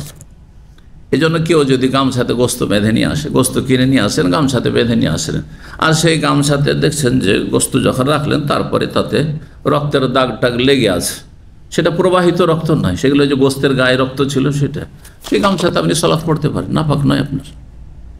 জি। আউলাহমা খিনজির, আল্লাহ বলছে আউলাহমা খিনজির, অথবা শুকুরের গোস্ত, মৃত জীবজন্তু, রক্ত আর শুকুরের গোস্ত। তো আল্লাহ তো গাধার কথা বর্ণনা করেননি, তা আল্লাহ গাধা, তো আল্লাহ তো খচ্চর বর্ণনা করেননি। হ্যাঁ, তারপরে আল্লাহ রাব্বুল আলামিন কুকুরের কথা বর্ণনা করেছেন কোথাও কোরআনে কারিমে? হ্যাঁ, তো এইভাবে যে দলিল নেওয়া যায়, তাহলে কোরআনে কারিমে খিনজির শুকুরের কথা আছে, কুকুর যে হারাম, বিড়াল হারাম, এটা তো নাই। কিন্তু অন্যান্য হাদিস রয়েছে বিড়াল সম্পর্কে, বিড়াল খাওয়া জায়েজ নয়, হারাম, তারপরে কুকুর খাওয়া হারাম, হাদিস রয়েছে। হ্যাঁ, বুঝতে পারছেন না? তো সুতরাং ইবনে আব্বাস রাদিয়াল্লাহু তাআলা আনহুর এই দলিল পেশ করা শুধু আয়াত, যেহেতু উনি হাদিসটা জানতেন না, যার ফলে উনি ভাবছেন না এটা ভুল তথ্য বলছে, আসলে রাসূলুল্লাহ সাল্লাল্লাহু আলাইহি ওয়াসাল্লাম হাদিস নয়। উনি যদি জানতেন, নিশ্চিত হতেন যে রাসূলুল্লাহর হাদিস, তাহলে অবশ্যই তিনি মানতেন, তাই না? তো অনেক সময় বিশ্বস্ত সূত্রে সত্য কথা, কিন্তু বিশ্বস্ত সূত্রে আমাদের কাছে সে সংবাদ না আসার কারণে আমরা অস্বীকার করি, আমরা নিজেরাও করি। কোন একটা খবর আসলো, আর এমন একটা লোক এসে বললো যাকে চিনিও না, অথবা চিনি যে লোকটি খুব বেশি কথা বলে, ও বিশ্বাসই করি না, অথচ সত্য কথা বলেছে। মৃত্যুকে তো মাঝে মাঝে সত্য বলে, বুঝছেন না? তো আমরা অনেক সময় বিশ্বাস করি না সত্য কথা, এইরকমটা হয় অনেক সময়। এইরকম হয়েছে ইমামদের সাথে। জি। 29 নম্বর অধ্যায় বলছে বাবু আকলে কুল্লে জি নাবি মিনাস সেবা। এই অধ্যায় হচ্ছে এমন প্রাণী বা এমন জন্তুর গোস্ত খাওয়া, যেই জন্তু হচ্ছে হিংস্র এবং খাড়া দাঁতওয়ালা। তার মানে যতগুলি এই ধরনের হিংস্র পশু রয়েছে, যেগুলি এই খাড়া দাঁত দিয়ে শিকার করে, এগুলি হচ্ছে হারাম। 5523 নম্বর হাদিস, হাদিস বর্ণনা করছে আবু সালামা রাদিয়াল্লাহু তাআলা আনহু, তিনি বর্ণনা করে বলেন আন্না রাসূলুল্লাহ সাল্লাল্লাহু আলাইহি ওয়াসাল্লাম নাহা আন আকলি কুল্লি জি নাবি মিনাস সিবাই। রাসূলুল্লাহ সাল্লাল্লাহু আলাইহি ওয়াসাল্লাম নিষেধ করেছেন এমন যে কোনো জন্তুর গোস্ত খেতে, যেই জন্তু হচ্ছে হিংস্র এবং ভোজনকারী দাঁতওয়ালা, গোস্ত ভোজনকারী দাঁতওয়ালা, খাড়া দাঁত বিশিষ্ট এইরকম। তারপরে 30 নম্বর অধ্যায় চলে আসছে বাবু জুলুদিল মেতা। এই অধ্যায় হচ্ছে মৃত পশুর চামড়া সম্পর্কে। কোনো পশু মারা গেছে, ওর চামড়া কি ব্যবহার করা যাবে কি না, এখন হাদিস পড়েন আর তারপর মাসলা বলছি। 5531 নম্বর হাদিস বর্ণনা করছেন ওবায়দুল্লাহ ইবনে আব্দুল্লাহ, তিনি বলছেন আব্দুল্লাহ বিন আব্বাস রাদিয়াল্লাহু তাআলা আনহুমা তাকে জানিয়েছেন যে রাসূলুল্লাহ সাল্লাল্লাহু আলাইহি সাল্লাম একবার কি করলেন, মাররা বিশাতিন মাইতা, একটি মরা বকরির পাশ দিয়ে অতিক্রম করলেন। রাস্তায় যাচ্ছেন, পাশে একটা মরা বকরি পড়েছিল। ফাকালা, তখন বললেন আশেপাশের লোকজনকে যারা মুসলিম ছিল, হাল্লা ইস্তামতাতুম বিহা, তোমরা এর চামড়া দ্বারা কেন উপকৃত হচ্ছ না? ঠিক আছে, বকরিটা মারা গেছে, গোস্ত খাওয়া হারাম, কিন্তু চামড়াটা তোমরা ছড়িয়ে নিয়ে তোমরা কেন সেটা ব্যবহার করছো না বা সেটা থেকে উপকৃত হচ্ছ না? কালু, তখন সাহাবীরা, ইন্নাহা মাইতা, এটি মৃত, এটাকে আমরা জবাই করতে পারিনি, তার আগে মারা গেছে। তো যখন গোস্ত হারাম, সাহাবীরা হচ্ছেন গোস্ত যখন হারাম, তখন তার চামড়াটা নেওয়াও হারাম। কালা, তখন বললেন নবী ইন্নামা হারমা আকলুহা, মরা ছাগলের অথবা গবাদি পশু যেগুলি, গরু, মরা উট, মরা মহিষ, তার গোস্ত খাওয়া হারাম, কিন্তু চামড়াটা ব্যবহার করা হারাম নয়। সেই চামড়াটা যদি শুকিয়ে, চামড়াতে নাপাকি লেগে আছে ময়লা আবর্জনা, সেটা শুকিয়ে গেল রোদে, আর শুকিয়ে যাওয়ার পরে সেটা যেহেতু মাকুরুল্লাহম, এমন পশুর চামড়া যেই পশুর গোস্ত খাওয়া হালাল, যদি এমনটা হয় আর সেটাকে আপনার শোধন করে নেওয়া হয়, শোধন করা বুঝেন, যেটাকে আরবি ভাষায় দাবাগাত বলা হয়। যারা চামড়ায় ব্যবসায়ীদেরকে আমাদের দেশে কি বলে? আমাদের অঞ্চলে কি না, মুচি তো যারা জুতা টুতা সিলেট টেলে এইসব করে, চামড়িয়া, ট্যানারি না, আমাদের দেশে চামড়ার ব্যবসায়ীদেরকে চামড়িয়া বলে। চামড়ার ব্যবসায়ী, যাই হোক, তো চামড়ার যারা ব্যবসায়ী তারা জানে। আমি ছাত্র জীবনে লেখাপড়া করতাম যে এলাকায়, তো সেই মাদ্রাসার আশেপাশেই কিছু গ্রাম বা এলাকা ছিল, তারা চামড়ার ব্যবসায়ী ছিল, বড় বড় ব্যবসায়ী এক সময়। তো গরু আর ছাগলের, তো সেই চামড়াগুলিকে তারা তখন কি করতো, সেগুলোকে পাক করা মানে শোধন করা। সেটাকে কীভাবে করতো, লবণ ছিটিয়ে রোদে ফেলে রাখা, আর মেলা রকম হইতে পারে, আজকাল মেলা কেমিক্যালও হয়ে গেছে। এক কথায় এটা করার উদ্দেশ্য হচ্ছে যে পরে চামড়ার কোনো বাসনপত্র তৈরি করলেন, তারপরে সেটা ভিজে গেলে তাতে গন্ধ না যেন না ছড়িয়ে যায়, বুঝছেন না, সেই জন্য সেটা করা হয়। তো যদি এমন পশুর চামড়া হয় যেই পশুর গোস্ত খাওয়া হালাল, তাহলে সেই পশু যদি মারাও যায়, তার জবাই করা হয়নি, হয়তো মারা গেছে, তারপরও সেই চামড়া ব্যবহার করতে পারবেন, সেটাকে শোধন করে নিয়ে। 5532 নম্বর হাদিস বর্ণনা করছেন সাইদ বিন জুবাইর। তিনি বলছেন, আমি আব্দুল্লাহ বিন আব্বাস রাদিয়াল্লাহু তাআলা আনহুমা থেকে তাকে বলতে শুনেছি, মাররান নবী সাহেবে আনজিন মাইতাতিন, নবী সাল্লাল্লাহু আলাইহি সাল্লাম অতিক্রম করলেন একবার একটি মরা বকরির পাশ দিয়ে। আনজন মানে বকরি। ফাকাল মা আলা আহলিহা লাউ ইনতাফাউ বিহা, কোনো দোষ ছিল না, কোনো দোষ ছিল না যদি এই বকরির মালিকরা এর চামড়াটি দ্বারা উপকৃত হইতো। হয়তো বকরিটা মরে গেছে, ঠিক আছে, গোস্ত খেতে বলো না, কিন্তু চামড়াটা খালিয়ে নিয়ে যদি সেটা দ্বারা উপকৃত হইতো, কিন্তু সেটা ব্যবহার করবেন, হ্যাঁ সেটা ব্যবহার করবেন শোধন করে। জি, 31 নম্বর অধ্যায় বলছে বাবুল মিসকিন। এই অধ্যায় হচ্ছে কস্তুরী সম্পর্কে। মিস্ক মৃগ নাভি থেকে, হরিণের নাভি থেকে খুব মূল্যবান সুগন্ধি আতর তৈরি হয়, সেটাকে মিস্ক বলা হয়। আর একটি বিশেষ মাছ থেকে একটা দামি আতর তৈরি হয়, সেটাকে আম্বার বলা হয়, বুঝছেন না। আর লকড়ি কাঠ, আগর কাঠ দিয়ে এক ধরনের দামি আতর তৈরি হয়, যেটাকে বলা হয় উদ। এই তিনটি প্রসিদ্ধ আতর রয়েছে। আমাদের দেশে অনেকে না বোঝার কারণে একসময় আমাদের ওস্তাদেরও মিস্ক আম্বার, আর তারপরে দোকানদাররা কানাকা হাইকোর্ট দেখায়, তো আতরের দোকানে একটা আতর দিচ্ছে, বলছে এটা মিস্ক আম্বার। আবার মিস্ক মানে মৃগ নাভি, আর আম্বার মানে মাছ থেকে, দুটো কি করে হয় রে ভাই, কানাকা হাইকোর্ট দেখান এগুলো, কিছু তো বুঝতে না। ব্যাস লেবারে লেখা আছে মিস্ক আম্বার, মিস্ক আম্বার, অথচ কিছুই না, সব কেমিক্যাল দেওয়া আছে। তো মৃগ নাভির কথা এসছে এখানে, মৃগ নাভির ব্যবহার।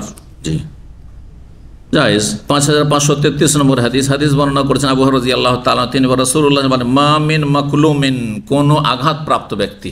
জি, কালেমা, কালেমা, যে কালেমা মানে শব্দ, তাই না, কালেমা মানে শব্দ না, আর কালেমা মানে জখম হওয়া, আহত করা। এই জন্য বলছেন যে দুটোতে মিল আছে, কথার দ্বারাও মানুষ আঘাত করে। অস্ত্রের আঘাতে যে আঘাত হয়, সে ঘা শুকিয়ে গেলে অনেক সময় ঘা ভরাট হয়েছে, একবার নিশ্চিন্ন হয়ে যায়, বোঝা যায় না যে এখানে ঘা মানে কোনোদিন হয়েছে, কেটেছিল। কিন্তু মানুষের কথার আঘাত এমনভাবে অন্তরে আঘাত করে যে অনেক সময় আর অন্তরে এমন ফাটল ধরে যে আর মিলতেই চায় না অন্তর। এই জন্য কালেমা শব্দটি বা কালাম শব্দ, কালাম মানে বাক্য আর কালেমা মানে শব্দ, এই শব্দগুলি কিন্তু এর ধাতু হচ্ছে আঘাত।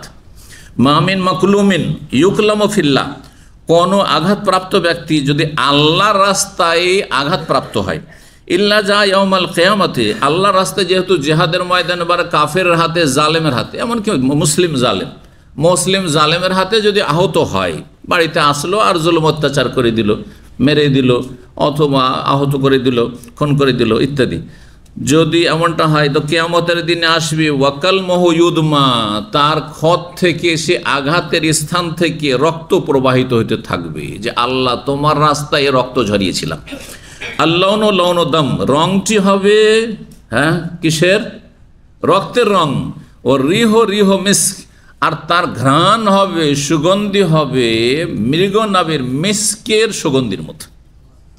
হাসর মাঠে যখন হাজির হবে আর রক্ত ঝরতে আছে, মুজাহিদ যে আল্লাহ রাস্তায় শহীদ হয়েছে বা আল্লাহ রাস্তায় আহত হয়েছে, তার রক্ত ঝরতে থাকবে, আর সেটি সাক্ষী হবে যে আল্লাহ তোমার রাস্তা আমি রক্ত ঝরিয়েছিলাম। এইরকম দিনের কাজ করতে গিয়ে, দিনের দাওয়াত দিতে গিয়ে, তৌহিদ সুন্নাত প্রতিষ্ঠা করতে গিয়ে বেদাতীদের কাছে কেউ যদি মার খায় আর রক্ত ঝরে, আহত নিহত হয়, ক্ষত বিক্ষত হয়, তাহলে তাদেরও এই ফজিলত রয়েছে, মনে রাখবেন। জি, সুতরাং সবর করুন। জি, অবস্থার পরিবর্তন ঘটবে। আর যারা আজকে জুলম অত্যাচার করছে তারা লাঞ্ছিত হবে যদি তারা এই ইতিহাস 16 বছর ইতিহাস থেকে না শিখে, তার শেখার কোনো সুযোগ নেই। যদি দূর থেকে না শিখে যে মক্কায় তো একসময় আবু জাহাল আবু লাহাব ছিল, কত জুলম অত্যাচার করেছে, নিশ্চিহ্ন হয়ে গেছে। তাদের বংশের কেউ থাকলেও পরিচয় দিবে না যে আমি আবু জাহালের বংশের। পরিচয় দিবে আছে কেউ? আমি আবু লাহাবের বংশের, বলবেন না? হ্যাঁ, বলবেন না। জি, ইবনে ওবাইয়ের বংশের। মদিনার কেউ লোক বলবে যে আমি আবদুল্লাহ বিন ওবাইয়ের বংশের? না, কেউ বলবে না। তাহলে কত তারা নিকৃষ্ট আল্লাহর কাছে, মানুষের কাছে। 5534 নম্বর হাদিস আবু মুসা আশআরী রাদিয়াল্লাহু তাআলা আনহু, নবী সাল্লাল্লাহু আলাইহি ওয়াসাল্লাম বলেন, মাসালুল জালিসিস সালিহ ওয়াস সু, সৎসঙ্গী আর অসৎ সঙ্গীর উদাহরণ হচ্ছে, উপমা হচ্ছে, কাহামেলিল মিসকে, মিস্ক কস্তুরীর সুগন্ধি বহনকারী ব্যক্তি, ওয়া নাফিকিল কির, আর হাঁফরে ফুঁকদাতা সেই কামারের ব্যক্তির মতো। কামার ব্যক্তির মতো। একজন কামার শালাই কাজ করে। কামার শালা বুঝেন তো? কামারের দোকান, যেখানে লোহা পিটানো হয়, ময়লা আবর্জনা জং দূর করা হয়। তো আর ওইটাকে যেটা ব্যবহার করে সেটা আজকাল যেহেতু হচ্ছে না, অনেকে নিউ জেনারেশন বুঝবে না, আগের মানুষরা বুঝবে। হাঁফর, কথা বুঝছেন না? জি। তো হাঁফরে ফুঁক দিতে হইতো, আমরা নিজে দেখেছি। হ্যাঁ, নিয়ে গেছি। হ্যাঁ, অস্ত্র শস্ত্র নিয়ে গেছি, অথবা আপনার ওই লাঙ্গলে যে ফাল, কি বলেন আপনার ওইটাকে? হ্যাঁ, ফাল, তাহলে তো ঠিকই আছে। তো ছোটোকালকার কথা তো ফাল, তো ওগুলো নিয়ে গেছি কামারের কাছে, আর পিটিয়ে দিয়েছে একবার লাল করে, তারপরে তখন নিয়ে একদম দাঁড়ানো হয়ে গেল। তো নাফিকুল কির, হাঁফরে ফুঁকদাতা এক ব্যক্তি। আর এই হচ্ছে এর হাঁফরে ফুঁকদাতা কে? যে খারাপ সঙ্গী। আর হামেলুল মিস্ক, হ্যাঁ, মিস্ক কস্তুরীর এই দামি মূল্যবান সুগন্ধি আতর বহনকারী হচ্ছে কে? যে ভালো সঙ্গী। ভালো সঙ্গী আপনাকে ঘ্রাণ দিবে, সুগন্ধি দিবে, ভালো মানুষ বানাবে। আর খারাপ সঙ্গী ভালো মানুষকে খারাপ করে দিবে। কত আমাদের ভাইদেরকে দেখা গেল যে খারাপ সঙ্গীর রুমমেট হওয়ার পরে ফজর ছুটে গেছে। একসময় নিয়মিত সেন্টারে আসতো এরকম, হয়তো একসময় তাহাজ্জুদও পড়তো, এরকমও লোকেরও যে নজির আছে। এই জন্য খারাপ সাথে উঠা বসা করবেন না। খারাপ লোক হচ্ছে ওই কামারের মতো, যে কামার সব সময় ওই ময়লা আবর্জনা, লোহার আর ধোঁয়ার ময়লা আবর্জনায় বসবাস করে। তো বলছেন ফাহামিলুল মিসকে, যেই ব্যক্তি মিস্ক বহনকারী, সে ইম্মা ইউহজিয়াকা, সে হয়তো তোমাকে একটু দিয়ে দিবে, একটু করে দেয় না মসজিদের গেটে, নিবেন না, কিনবেন না, জবরদস্তি আপনাকে একটু ঠেকিয়ে দিচ্ছে। ওয়াইম্মা আনতা মিনহু, অথবা আপনি একটু খরিদ করে নেবেন তার কাছে। ওয়াইম্মা আনতাজাদা মিনহু, যদি নাও দেয়, অনেক দোকানদার কৃপণ আছে যে দেবেন না, আর আপনিও কৃপণ, দোকানদারও কৃপণ, তাহলে একটু লাগিয়েও দিল না, আপনি কিনলেনও না। কিন্তু আতরের দোকানে কিছুক্ষণ একটু ঘোরাঘুরি করলেই একটু ঘ্রাণ পাবেন, সুগন্ধি পাবেন, তাই না? তাই বলছেন ওয়াইম্মা আনতাজাদা মিনহু রিহান তাইয়্যিবা, কমপক্ষে সেখানে একটি সুন্দর ঘ্রাণ পাবে। ও নাফিকুল কিরে, আর হাঁফরে ফুঁকদাতা হচ্ছে ওই খারাপ সঙ্গীর উদাহরণ। ইম্মা ইউহরিকা সিয়াবাক, সেখানে যেহেতু আগুন জ্বলছে, হয় তোমার কাপড় জ্বালিয়ে দেবে, তোমার গায়ে আগুন লাগিয়ে দেবে। ওয়াইম্মা আনতাজাদা রিহান খাবিসা, আর না হইলে তুমি ঘৃণিত, ঘৃণ্য কি পাবে? গন্ধ পাবে, গন্ধ পাবে, বেরিয়ে আসবে সেখান থেকে গন্ধ। যারা সিগারেট ধূমপান করে, তাদের সাথে যারা উঠা বসা করে, ধূমপান করে না, তারপর তাদের কাপড় সব গন্ধ হয়ে যায়। একবার কোনো এক জেলে আমি বক্তব্য গিয়েছিলাম, আল্লাহ হেফাজত করে ওইরকম জেলে যেন আর না যেতে হয় আমার জীবনে, কথা বুঝতে পেরেছেন? আমার দামামের একটু বাইরে। তো জেলে বক্তব্য করতে গেছি, আর এমন একটা নিয়ে গিয়ে তাদের আম্বার বলছে, এক একটা উইক আপনার কি বলবেন, সেল তো ছোটোগুলোকে বলে, বড় জেলের হওয়ালের মতো আছে, 50 বা 80-100 জন আছে সেখানে থাকছে। তো মসজিদটাই সেখানে কাজ চলছিল, হ্যাঁ, রিপেয়ারিংয়ের কাজ চলছিল। সাধারণত আমাদেরকে মসজিদে বসতে দেওয়া হয়। তো যারা ছিল সেখানে তারা বললো যে এখানে একটু বসে দাস দিয়ে নেন। বসলাম, সুবহানাল্লাহ। সেই দিন জোহর হইলো, এসে ওই আওকাফের ওখানে মসজিদ যে আছে, একটা মসজিদ ওই যে ওইখানে সিটি ফ্লোর ওই পাশে, মসজিদে এসে জোহর পড়লাম। আর গোটা রাস্তায় শুধু বমি চলে আসে, বারবার বমি চলে আসে। মানে কখন বমি করলাম মনে হয়। এই করতে করতে করতে বমি করা থেকে তো আল্লাহ বাঁচাইলো, বমিটা হইল না, কিন্তু আমার এই গুতরা থেকে শুরু করে আমার জামা কাপড় সব এত গন্ধ হয়েছে, শুনছি সিগারেটের গন্ধ, এত গন্ধ হয়েছে, এত খবিজ গন্ধ ওদের। তো কত সিগারেট খাই ভিতরে, আর কোথাও হাওয়া বাতাস বাইরে থেকে পাসও হয় না, যার ফলে ওখান থেকে কিছু বেরো হয় না। এইরকম জায়গায় বাঁচছে কেমন করে এসব অসৎ লোকগুলো? তো আল্লাহ তাদের অনিষ্ট থেকে রক্ষা করুক। তো তারপরে নিয়ে গিয়ে সরাসরি রুমে না ঢুকে সরাসরি বাথরুমে ঢুকে সমস্ত কাপড় খুলে ফেলে তারপরে রুমে ঢুকে, এই হলো অবস্থা আর কি। তো এই হচ্ছে কার উদাহরণ? ওই যে হাফরের ওই যে ফোকদাতার মতো, কামারের মতো। খারাপ সঙ্গী, খারাপ সঙ্গীর কাছে বসবেন না, খারাপ সঙ্গীর সাথে বসবাস করবেন না, খারাপ সঙ্গীর সাথে টেলিফোন করবেন। আমি এমন লোককে জানি, মার্ডারের কেসে সে এখন বড় আসামি হই, 9 বছর জেলে আছে, 9 বছর জেলে ছিল, এখন যে কি হলো আল্লাহ জানে। অথচ তার এই মার্ডারের সাথে কোনো সম্পর্ক নেই, কিন্তু যেই ব্যক্তি মার্ডার করেছে, খুন করেছে, তার কাছে এই খুনের ঘটনা হওয়ার 5 মিনিট আগে টেলিফোন করেছে। কলে দেখা যাচ্ছে যে কল করেছে এই সময়, তার মানে এরা দুইজনে ষড়যন্ত্র করে মেরেছে। বুঝতে পেরেছেন? সুতরাং এতটা যথেষ্ট বুঝার জন্য, দুনিয়াকে যদি আপনি সুরক্ষিত করতে চান, খারাপ লোকদের নাম্বারই রাখবেন না, খারাপ লোকদের নাম্বারই রাখবেন না। জি, আমি যদি কোনো খারিজি জানি, জঙ্গি জানি, যে খারিজ মনোভাব, জঙ্গি মনোভাব, তার নাম্বার আমি কোনোদিন রাখি না, কোনোদিন রাখি না তার নাম্বার। কারণ আমি ভালো মানুষ, আমি মধ্যমপন্থী মানুষ, আমি ইসলামের জেহাদ বুঝি। ইসলামের জেহাদ এই জঙ্গিপনা নয়, হ্যাঁ, কাপুরুষের মতো কাজ নয়। তো কিন্তু এরা হচ্ছে জঙ্গি জাহেল, হ্যাঁ, অল্প বিদ্যা, আর এরা জেহাদ করে ফাসাদ সৃষ্টি করতে চায়, মুসলিম দেশে ফাসাদ সৃষ্টি করে এরা। যার ফলে এদের নাম্বার রাখলে আমার দুনিয়ারও ক্ষতি রয়েছে, দিনেরও ক্ষতি রয়েছে। আল্লাহ তাদের অনিষ্ট থেকে রক্ষা করুন। 32 নম্বর অধ্যায় বাবুল আরনাব। এই অধ্যায় হচ্ছে খরগোশের গোশ সম্পর্কে।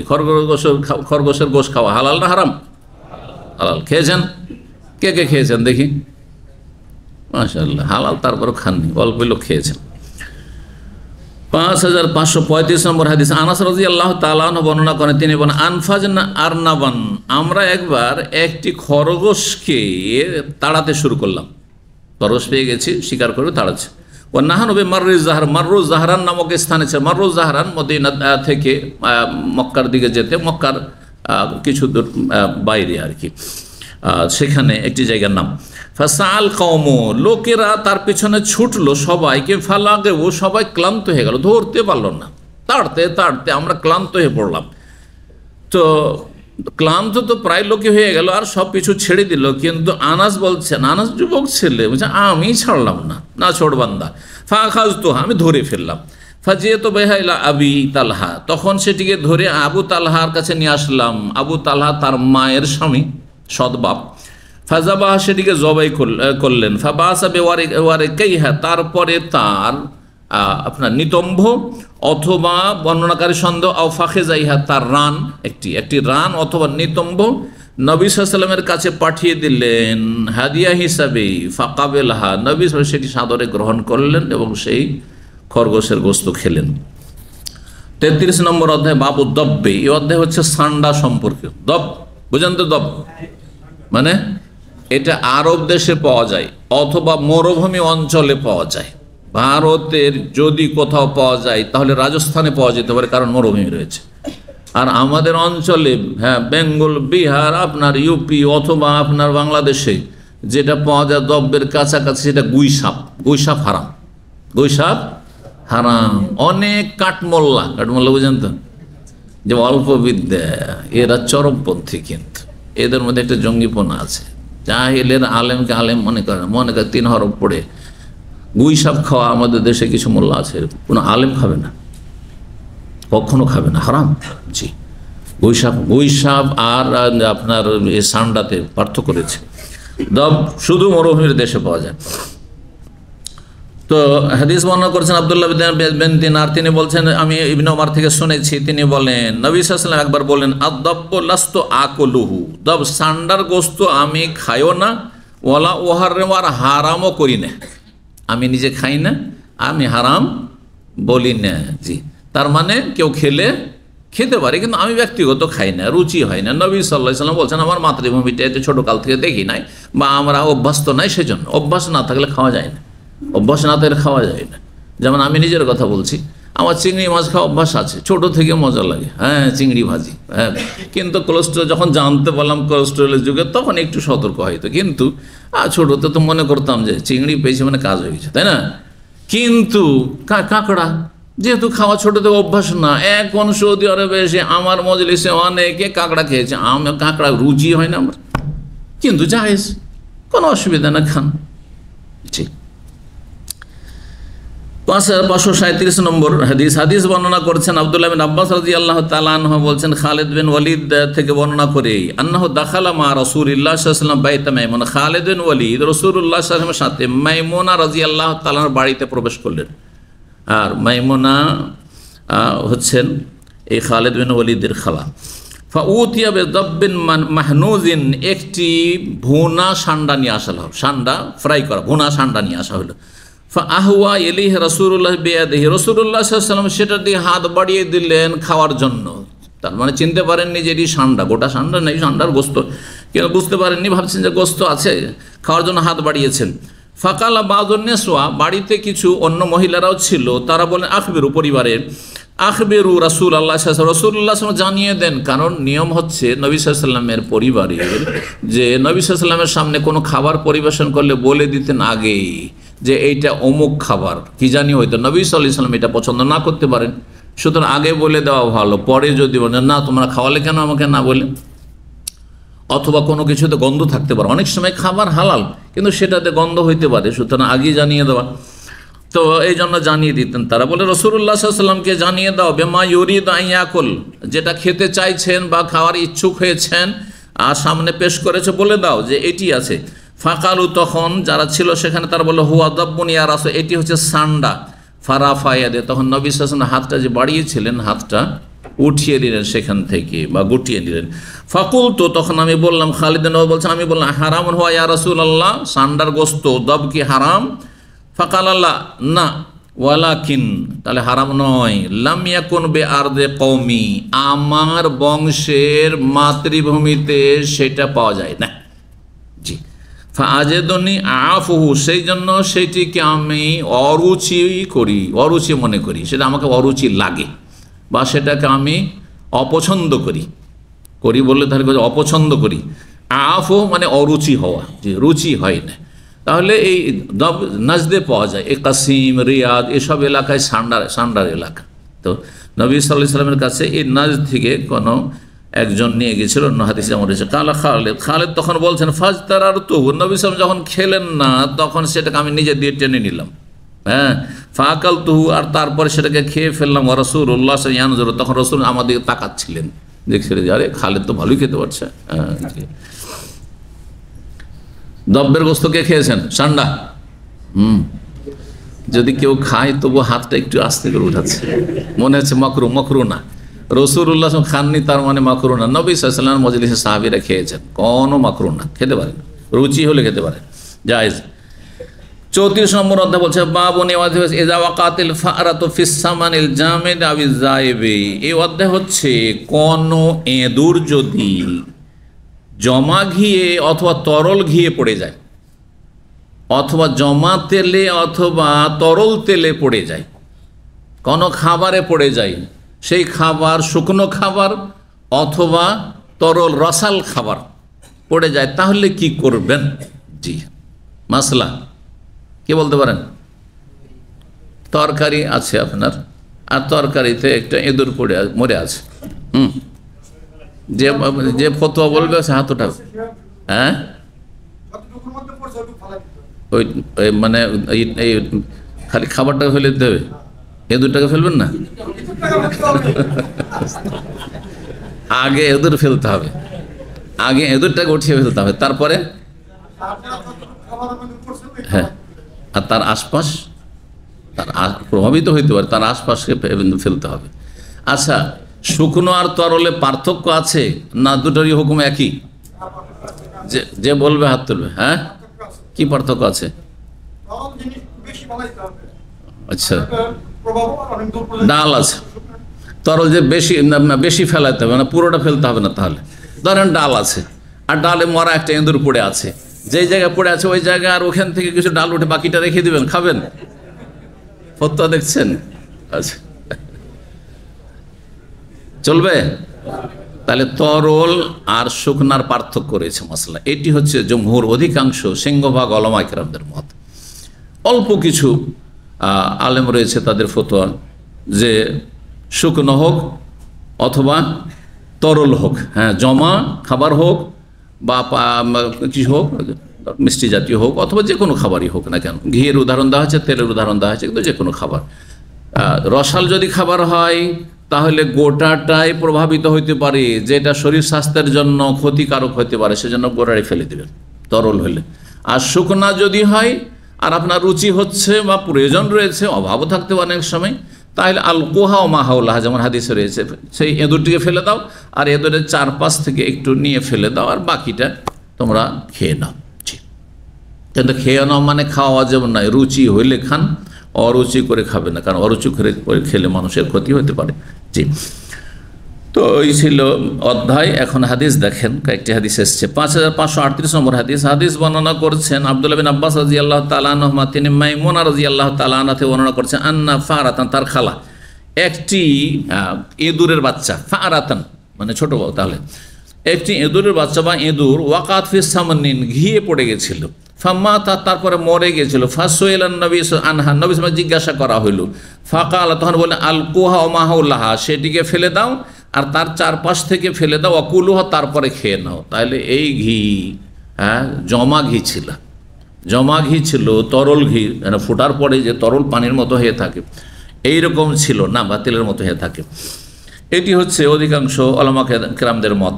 কিন্তু ইমাম জোহরি বর্ণনা করছেন সাঈদ ইবনে মুসাইয়্যিব থেকে, আর তিনি আবু হুরায়রা থেকে, কালা মা সামিআতু যুহরিয়া ইয়াকুলু ইল্লা আন আব্দুল্লাহ, জোহরি বর্ণনা করেছেন আব্দুল্লাহ থেকে, ইবনে আব্বাস থেকে, মাইমুনা থেকে, আন হোসেন ওয়ালাকাদ সামিআতু মিন মিরার, এই হাদিসটি আমি বহুবার শুনেছি। 5539 নম্বর হাদিস। হাদিস বর্ণনা করেছেন জোহরি, ইমাম জোহরি একজন তাবেঈ এবং প্রখ্যাত তাবেঈ মুহাদ্দিস ছিলেন। তিনি ইমাম মালিকের বিশিষ্ট ওস্তাদ ছিলেন। ইমাম মালিক রাহিমাহুল্লাহ অধিকাংশ হাদিস ইমাম জোহরি থেকে বর্ণনা করেছেন, এবং মদিনার তিনি তাবে ইমাম ছিলেন। আনিদ দাব্বা, এমন জন্তু সম্পর্কে, তামুতু ফিজ যাইতি, যদি সেটি মরে যায় তেলে, ওয়াসামনে অথবা ঘিয়ে, ওয়াহুয়া জামেদুন আও গায়রু জামেদ, সেটি জমা হোক, জামেদ আমরা জমা বলি আর আরবিতে জামেদ বলা হয়, হ্যাঁ, তো জমা হোক, আও গায়রু জামেদ, সেটি জমা না হোক মানে তরল হোক, উভয় অবস্থায়, আল ফারাতে আও গায়রিহা, সেটা ইঁদুর পড়ুক অথবা অন্য কোনো কিছু পড়ুক, আর কিছু হইতে পারে। কালা বালাগানা, আমাদের কাছে পৌঁছেছে এই মর্মে যে আন্না রাসূলুল্লাহ আমারা বেফারাতে, রাসূলুল্লাহ নির্দেশ দিয়েছেন, একটি ইঁদুর পড়েছিল, সেই জন্য মাতাত ফি সামনিন, যেটি পড়ে মরে গিয়েছিল ঘিয়ে, ফা আমারা বেমা কারবা মিনহা, যেটা তার কাছাকাছি যেই খাবারগুলো ছিল বা যে ঘিটা ছিল সে সম্পর্কে নির্দেশ দিলেন, ফাতুরিহা, সেটাকে ফেলে দিতে, সুম্মা উকিলা, তারপরে খেয়ে নেওয়া হইল। জি, তারপরে বর্ণনা করছেন হাদিস ওবায়দুল্লাহ ইবনে আব্দুল্লাহ। তাহলে এখানে ইমাম জোহরি ব্যাখ্যা করছেন যে সেটা জমা হোক অথবা জমা না হোক, কিন্তু নবী সাল্লাল্লাহু আলাইহি ওয়াসাল্লাম এই কথা কি বলছেন, জমা হোক অথবা জমা না হোক উভয় অবস্থায় কি করতে হবে, ফেলে দিয়ে চারপাশ থেকে বাকিটা খেয়ে নিতে পারেননি। কিন্তু অধিকাংশ আইম্মাই কেরামগণ বলছেন নবী সাল্লাল্লাহু আলাইহি ওয়াসাল্লামের হাদিসের ব্যাখ্যা হচ্ছে এটা, যে সেটা যদি জমা থাকে তাহলে সেটাতে গোটাটা প্রভাবিত হয়নি, গোটাটাতে সেই মানে গোটাটাকে প্রভাবিত করেনি, খারাপ হয়নি, সুতরাং আপনি রুচি হলে খেয়ে নিতে পারেন। কিন্তু তরল হলে গোটাটাই খারাপ হয়ে যাওয়ার আশঙ্কা রয়েছে, যার ফলে সেটা ক্ষতি সাধন করতে পারে, খাবেন না। 5540 নম্বর হাদিস। হাদিস বর্ণনা করছেন ওবায়দুল্লাহ ইবনে আব্দুল্লাহ ইবনে আব্বাস থেকে, তিনি মাইমুনা থেকে বলছেন, সোহেলান নবী সান ফারাতিন, একটি ইঁদুর, সাকাতাত ফিস সামনিন, ঘিয়ে পড়ে গেছিল, কাল আল কুহা মাহামুল্লাহ, সেটাকে ফেলে দাও, তার চারপাশ থেকে ফেলে দাও, কুলুহা, তারপরে খেয়ে নাও।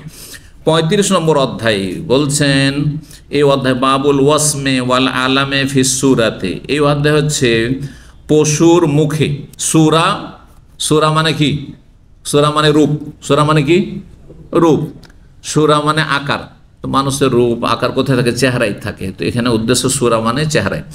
বাবুল ওয়াসম, ওয়াসম মানে হচ্ছে আপনার চিহ্ন লাগানো, আর আলাম মানে দাগানো, দাগ দেওয়া, কি দিয়ে দাগ দিত? প্রাচীন যুগে লোহাকে গরম করে দাগ দিত। অনেক সুডানিদেরকে দেখবেন, যারা সুডানিদের সাথে চলাফেরা করেছেন বা সুডানিদেরকে দেখেছেন, বা আফ্রিকানদের চেহারাতে অনেক সময় দাগ থাকে, দেখেছেন দাগ? হ্যাঁ, লোহা গরম করে দাগ করা থাকে, তো চেহারাতে জায়েজ নয়। তো কোনো পশুর চেহারাতে মুখে যদি কেউ চিহ্ন লাগায় অথবা দাগায়, তো এটা কি?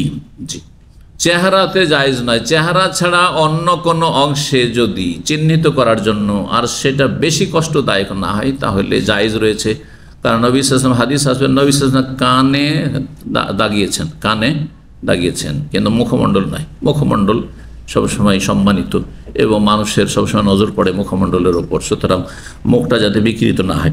5541 নম্বর হাদিস ইবনে ওমর রাদিয়াল্লাহু তাআলা বর্ণনা করে বলছেন, আন্নাহু কারিহা, তিনি অপছন্দ করেছেন, আনতু উলামা সুরাতু, যে চেহারায় কি চিহ্ন লাগানো হবে অথবা দাগানো হবে। ইবনে ওমর নিষেধ করেছেন আন্তুদরাবা, চেহারায় মারতো, মুখে মারতেও নিষেধ করেছেন। এই জন্য যারা চড় থাপ্পড় মারে ছেলে মেয়েদেরকে অথবা ছাত্রদেরকে, এটা জায়েজ নয়।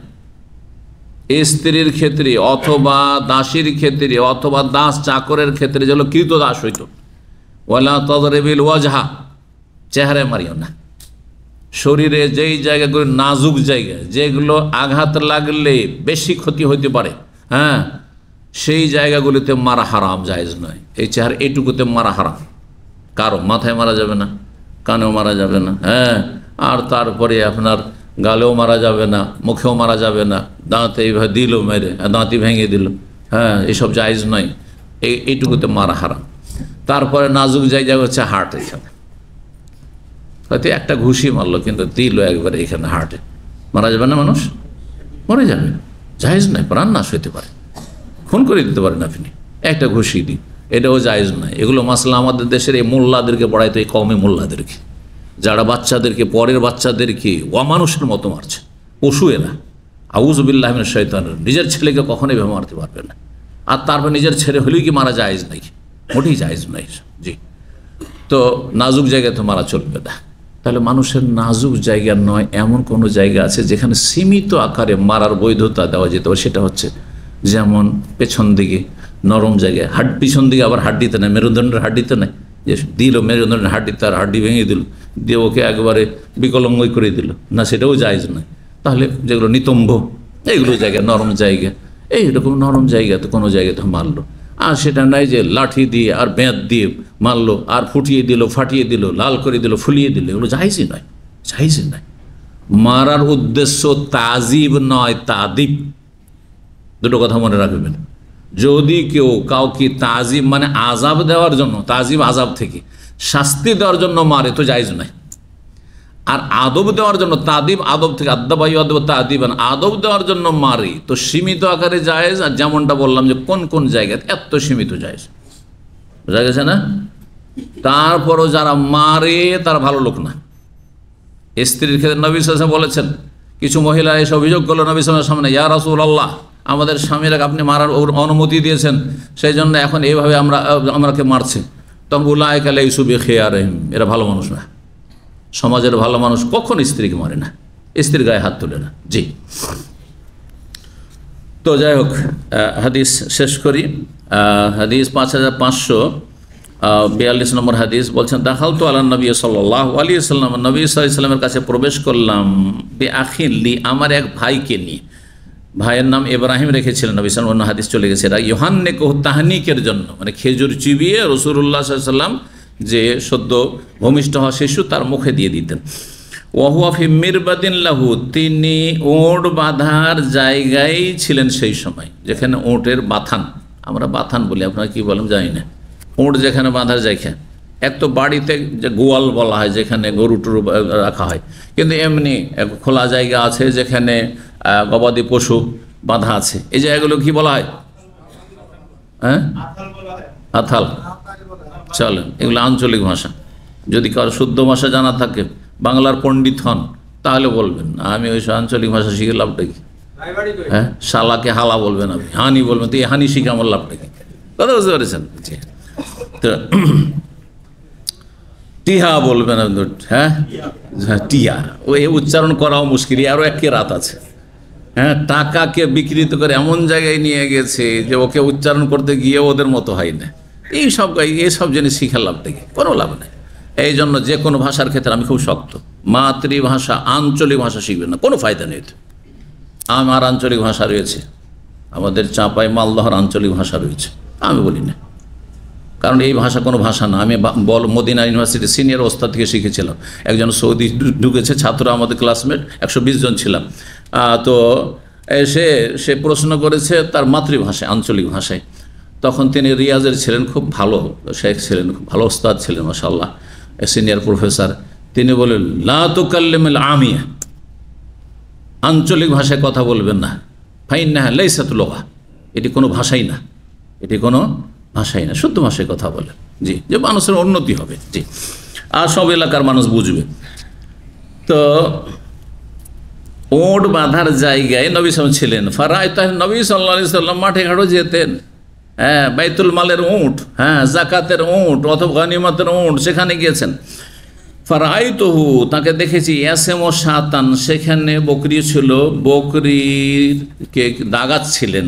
হাসেবতুহু, আমার ধারণা, কালাফি আজানিয়া, বকরির কোথায়, মুখমণ্ডলে নয়, বরং কিসে, তার কানে, ওজনের বহুবচন আজান, কানে দাগ দিচ্ছিলেন যাতে চিহ্নিত করা যায় যে এগুলো কোনো পাবলিকের বকরি না, এটা কার বকরি, সরকারি বাইতুল মালের বকরি এটা। জি, 36 নম্বর অধ্যায়, 52 অধ্যায় হচ্ছে, এজা আসাবা কমন গানিমাতান, কোন সম্প্রদায় যদি গানিমাতের ধন সম্পদ হাসিল করে, ফাজাবাহ বাজম গানামান, আর এখনো ইমামুল মুসলিমিন বা যিনি সেনা প্রধান রয়েছেন তিনি ভাগ বন্টন করে দেননি যোদ্ধাদেরকে। আর তারা কি করে, ফাজাবাহ বাজম গানামান, কিছু লোকেরা ছাগল জবাই করে ফেলেছে, কেউ উট জবাই করেছে, বেগাইরে আমরে আসহাবেহি, তাদের যিনি প্রধান তার নির্দেশ ছাড়া, লামতুকাল, তাহলে খাওয়া চলবে না, খাওয়া চলবে না, হারাম। বন্টনের আগে গনিমতের ধন সম্পদ কারো জন্য জায়েজ নাই, কারণ তাতে সবাই শরিক আছে। যতক্ষণ ভাগ করে দেওয়া হয়নি সেটা আপনার একক মালিকানাধীন নয়, সুতরাং আপনি খেতে পারবেন না বা 10 জন লোক খেতে পারবেন না বাকিদের ছেড়ে। লিহাদিসে রাফে, কারণ এই মর্মে রাফে বিন খাদিজার হাদিস রয়েছেন নবী সাল্লাল্লাহু আলাইহি ওয়াসাল্লাম থেকে, এর আগে হাদিসটা চলে গেছে। তাউস ইকরামা বর্ণনা করেছে, ফিজাবি হাদিস সারেক, চোর চুরি করে নিয়েছে, গরু চুরি করে অথবা ছাগল চুরি করে, আর তারপরে জবাই করা হয়ে গেছে, কি করবেন, খাবেন না, খাবেন না, খাওয়া যায় না, কারো জন্য খাওয়া যায় না, এটি হারাম। হয় ফেলে দেবে, আর যদি মালিক পাওয়া যায় তো মালিকের কাছে পৌঁছে দেবে আর ক্ষতিপূরণ দেবে, যেহেতু তাকে জবাই করা দিল, জীবিত থাকলে তার যে দাম ছিল সেটা দেবে। 5543 নম্বর হাদিস বর্ণনা করেছেন রাফে বিন খাদিজ, তিনি কুলতুলিন নবী সাল্লাল্লাহু আলাইহি ওয়াসাল্লাম, আমি নবী সাল্লাল্লাহু আলাইহি ওয়াসাল্লাম বললাম, ইন্না নালকাল আদু ওয়া গাদান, আগামী দিনে আমাদের শত্রুদের মুখোমুখি হইতে হবে, ওয়ালাইসা মানামুদান, আমাদের কাছে ছুরি নাই। ফাকালা, বললেন, মা আনহারাদ দাম, রক্ত যা ঝরিয়ে দেয়, যেই কোনো অস্ত্র দিয়ে রক্ত যদি ঝরিয়ে দিতে পারো, ওয়া জোকেরা ইসমুল্লাহ, আর বিসমিল্লাহ বলতে পারো, তাহলে হালাল হয়ে যাবে। ছুরি হোক আর না হোক, লোহার হোক আর নাই হোক, বাতি দিয়ে হইতে পারে, পাথর দিয়ে হইতে পারে, কিন্তু ধারালো হইতে হবে। ফকুল ও খাও, মালাম একটু সেন্নন, তবে দাঁত দিয়ে জবাই করা চলবে না। ওয়ালা জুফর, নখ দিয়ে জবাই করে, বড় বড় নখ আছে আর নখ দিয়ে দিল জবাই করে, রক্ত বইয়ে দিল, চলবে না। আর তোমাদেরকে এই মর্মে আমি বিশদভাবে বর্ণনা করি, আম্মাসেন, দাঁত দিয়ে কেন জবাই করে চলবে না। আজকাল যদি দাঁতের কি অস্ত্র তৈরি করে, দাঁতের ছুরি, দাঁতের চাকু জবাই করা কেন জায়েজ নয়, ফাজমন, এটি হাড্ডি, আর হাড্ডি হচ্ছে জিনের খাবার, জিনদের খাবার, শুধু তাদের খাবারকে রক্তে মিশালে হবে না, জায়েজ নয়। আম্মা জুফরো, নখ দিয়ে জবাই করে কেন জায়েজ নয়, এই জন্য ফামুদ আল হাবসা, হাবসি আফ্রিকান লোকেরা, খ্রিস্টান, তারা নখ দিয়ে জবাই করতো সেই যুগ, 1400 বছর আগে। ও তাকাদ্দমাস্তার আনুন্নাস, কিছু তাড়াহুড়াকারী লোকেরা এগিয়ে চলে গিয়েছে, ফাসাবু মিনাল গানাম, তারা গনিমাত, কাফেরদের থেকে গনিমাত তারা হাসিল করতে পেরেছে। ও নবী সফি আখেরিন নাস, নবী সাল্লাল্লাহু আলাইহি ওয়াসাল্লাম সমস্ত লোকের পেছন দিকে সেই সময় ছিলেন, পেছনে ছিলেন। ফানাসাবু কুদুরান, তাড়াতাড়ি করে তারা ওই যে গনিমতের পেয়েছে, ছাগল অথবা উট যা পেয়েছে, তারা জবাই করে গোস্ত করে তারা ডেকচি চড়িয়ে দিয়েছে, কদুর, কিদরের বহুবচন। ফামারা বিহা, নবী সাল্লাল্লাহু আলাইহি ওয়াসাল্লাম যখন সেখানে পৌঁছিলেন, সেই ডেকচিগুলি সম্পর্কে নির্দেশ দিলেন, ফাউকফিয়া, সেগুলিকে উল্টে ফেলে দেওয়া হইল। যেমন গাধার গোস্ত ফেলে দিতে বলেছেন, খাওয়া চলবে না, ঠিক তেমনই যেটা ভাগ বন্টন হয়নি ও গাধার গোস্তের মতন হারাম রুজি ফেলে দাও। জি, চুরি করা আপনার ছেলে দেখছে একটা মুরগি চুরি করে নিয়ে চলে এসছে কারো প্রতিবেশীর, আর রান্না চলছে, চলো খেয়ে নাও আর তারপরে দিয়ে দেন, না ফেলে দিতে হবে, ফেলে দেন আর ক্ষতিপূরণ দেন, কিন্তু সেটা খেতে পারবেন না, কারণ সেটা পরের সম্পদ, আপনার সম্পদ নয়। জি, ওয়াকাসামা বাইনাহুম, তাদের মাঝে ভাগ বন্টন করলেন নবী সাল্লাল্লাহু আলাইহি ওয়া সাল্লাম। আদালা বাইরান, একটি ওট সমান 10টি ছাগল করলেন। সুম্মা নাদ্দা মিনহা, কাউকে ছাগল দিলেন 10টি আর কাউকে দিলেন একটি ওট, এক ওট সমান 10টি ছাগল। জি, সুম্মা নাদ্দা মিনহা বাইরুন, কিন্তু একটি ওট সেখান থেকে ছুটে পালাতে শুরু করলো। ওট ছুটে গেলে কিছু কিছু ওট আছে পালাতে শুরু করে। মিন আওয়াইলিল কওমে, যারা ওই যে লোকেরা ছিলেন তাদের আগের দিকে ছিলেন, তাদের থেকে সেটি পালাতে শুরু করে। ওয়ালাম ইয়াকুন মাহুম খায়রুন, তাদের কাছে কোনো ঘোড়া ছিল না যে ঘোড়ার পিঠে দৌড় দিয়ে গিয়ে ওটটিকে ধরবে। ফারামাহু রাজুলুন বিসাহমিন, একজন লোক কি করলো, একটি তীর ছুঁড়ে দিল। যখন ওটটি পালিয়ে চলে যাচ্ছে আর ধরতেই পারছেন না, তখন তীর ছেড়ে দিল সেই দিকে। ফাহাবাসাহুল্লাহ, তারপরে আল্লাহ তাকে বাধাগ্রস্ত করলেন, মানে সেই ওটটি তখন আহত হয়ে পড়ে গেল। ফাকালা, তখন নবী সাল্লাল্লাহু আলাইহি ওয়াসাল্লাম বলেন, ইন্না লিহাযিহিল বাহাইমা আওয়াবিদা কাওয়াবিদিল ওয়াহশি, এই গবাদি পশুগুলির একটি স্বভাব রয়েছে। কি স্বভাব? বন্য পশুদের মতো পালায়নের স্বভাব রয়েছে। বন্য পশু যেমন মানুষকে দেখলে পালায়, তেমনি কিছু কিছু গবাদি পশু রয়েছে, গরু রয়েছে, কোরবানির গরু ছুটে গেছে, পালাতে শুরু করলো। হ্যাঁ, যেমন কুকুর, শিরগাল, কুকুর তো অনেক সময় পালায় নাই, কিন্তু বন্য পশু যেগুলো শিরগাল, খেকশিয়াল, বাঘ, মানুষ যদি দেখে যে ভয় পায় তখন পালাবে। এটা হচ্ছে আসল। 37 নম্বর বাবনে অধ্যায় হচ্ছে ইজান্নাত বাইরুন লিকওমিন, কোন সম্প্রদায়ের একটি ওট যদি পালাতে শুরু করে, ফারামাহ বাজন, কেউ যদি তীর ছুঁড়ে দেবে, সাহমিন ফাকাতাল, তারপর সেটাকে হত্যা করে, ফারাদা সালাহ, উদ্দেশ্য তার কিন্তু তাদের ক্ষতি করা ছিল না, উপকার করা ছিল। যে উটটা হাতছাড়া হয়ে যাচ্ছে বা বকরিটা হাতছাড়া হয়ে যাচ্ছে, তো এটাকে আমি তীর ছেড়ে কি করি, মেরে দিই, যাতে করে অন্তত পেয়ে যায়। ফাহুয়া জায়েজুন, তাহলে জায়েজ। লেখাবরে রাফি, মর্মে রাফি বিন খাদিজার হাদিস রয়েছে 5544 নম্বর হাদিস। যেহেতু অল্প একটাই হাদিস রয়েছে আর কয়েকটি আয়াত রয়েছে, আমরা আজকে শেষ করে ফেলি। তো বলছেন এতে আমাদের অধ্যায় এই আপনার জবাই আর শিকারের অধ্যায় আমরা শেষ করে দিতে পারবো। 5544 নম্বর হাদিস মনে করছেন রাফি বিন খাদিজ, তিনি বলছেন, কন্যা মান নবী সফরে, আমরা সফরে ছিলাম নবী সাথে। ফানাদ্দা বাইরুম মিনাল এবলি, উটের পাল থেকে একটি উট পালাতে শুরু করলো ছুটে। কালা ফারামাহু রাজুলুন বিসাহমিন, একজন সাহাবী তিনি একটা তীর ছুঁড়ে দিলেন। ফাহাবাসাহু, আর তারপর সেটাকে বাধাগ্রস্ত করলেন। কাল সুম্মা কাল, তারপরে নবী সাল্লাল্লাহু আলাইহি ওয়াসাল্লাম বলেন, ইন্না লাহা আওয়াবিদ কা আওয়াবিদুল ওয়াহশি, এই উটেরও একটা খারাপ স্বভাব রয়েছে, পালায়নের, বন্য পশুর পালায়নের মতো। ফামা গালাবাকুম মিনহা, যেটা তোমাদেরকে পরাস্ত করে দেয়, মানে অপারগ করে দেয়, ধরতে পারছো না, তাহলে কি ফাসনাবে হাকাজা, এমনটাই করি, অর্থাৎ তীর ছুঁড়ে দাও অথবা কোনো অস্ত্রের আঘাত, বল্লম, বর্ষা, যা কিছু একটা ছুঁড়ে দাও, ধারালো অস্ত্র, আর সেটা দিয়ে রক্ত যদি ঝরিয়ে দিতে পারো, যে কোনো জায়গায় যদি গায়ে লাগে, গলাতে লাগা জরুরি নয় তখন সেই ক্ষেত্রে, আর তাতে যদি সে মরেও যায়, বিসমিল্লাহ পড়ে যদি সেই অস্ত্র ছাড়ো, তাহলে সেটা কি হয়ে যাবে, হালাল হয়ে যাবে। এর আগে বলেছিলাম মনে আছে তো, জবাই হচ্ছে দুই রকম, একটা হচ্ছে এখতিয়ারি স্বাধীনভাবে জবাই করা, আর একটা হচ্ছে নিরুপায় জবাই করা। এটা হচ্ছে নিরুপায় জবাই করা, যেহেতু গলাতে জবাই করতে পারছে না, ধরতে পারছি না পশু। কালা কুলতু ইয়া রাসূলুল্লাহ, আমি বললাম হে আল্লাহর রাসূল, ইন্না নাকুনু ফিল মাগাজি ওয়াল আসফার, আমরা কখনো কখনো যুদ্ধের সফরে থাকি, কখনো এমনি সফরে আর কখনো যুদ্ধের সফরে। ফানুরিদু আন নাযবাহ, আমরা জবাই করতে চাই, ফালা ইয়াকুনু মুদান, কিন্তু আমাদের কাছে কোনো ছুরি থাকে না, কি দিয়ে জবাই করব? কালা আরেন মা আনহারাদ দাম, তাড়াতাড়ি করো এমন কোন ধারালো বস্তু দিয়ে যাতে রক্ত ঝরিয়ে দেয়, রক্ত বহিয়ে দিতে পারলে কাজ হয়ে যাবে। আও নাহারা বলেছেন, আরেন বলেছেন, মা আনহারা দাম, আও নাহারার দাম বলেছেন, রক্ত ঝরিয়ে দিলেই হলো বা ঝরে গেলেই হলো।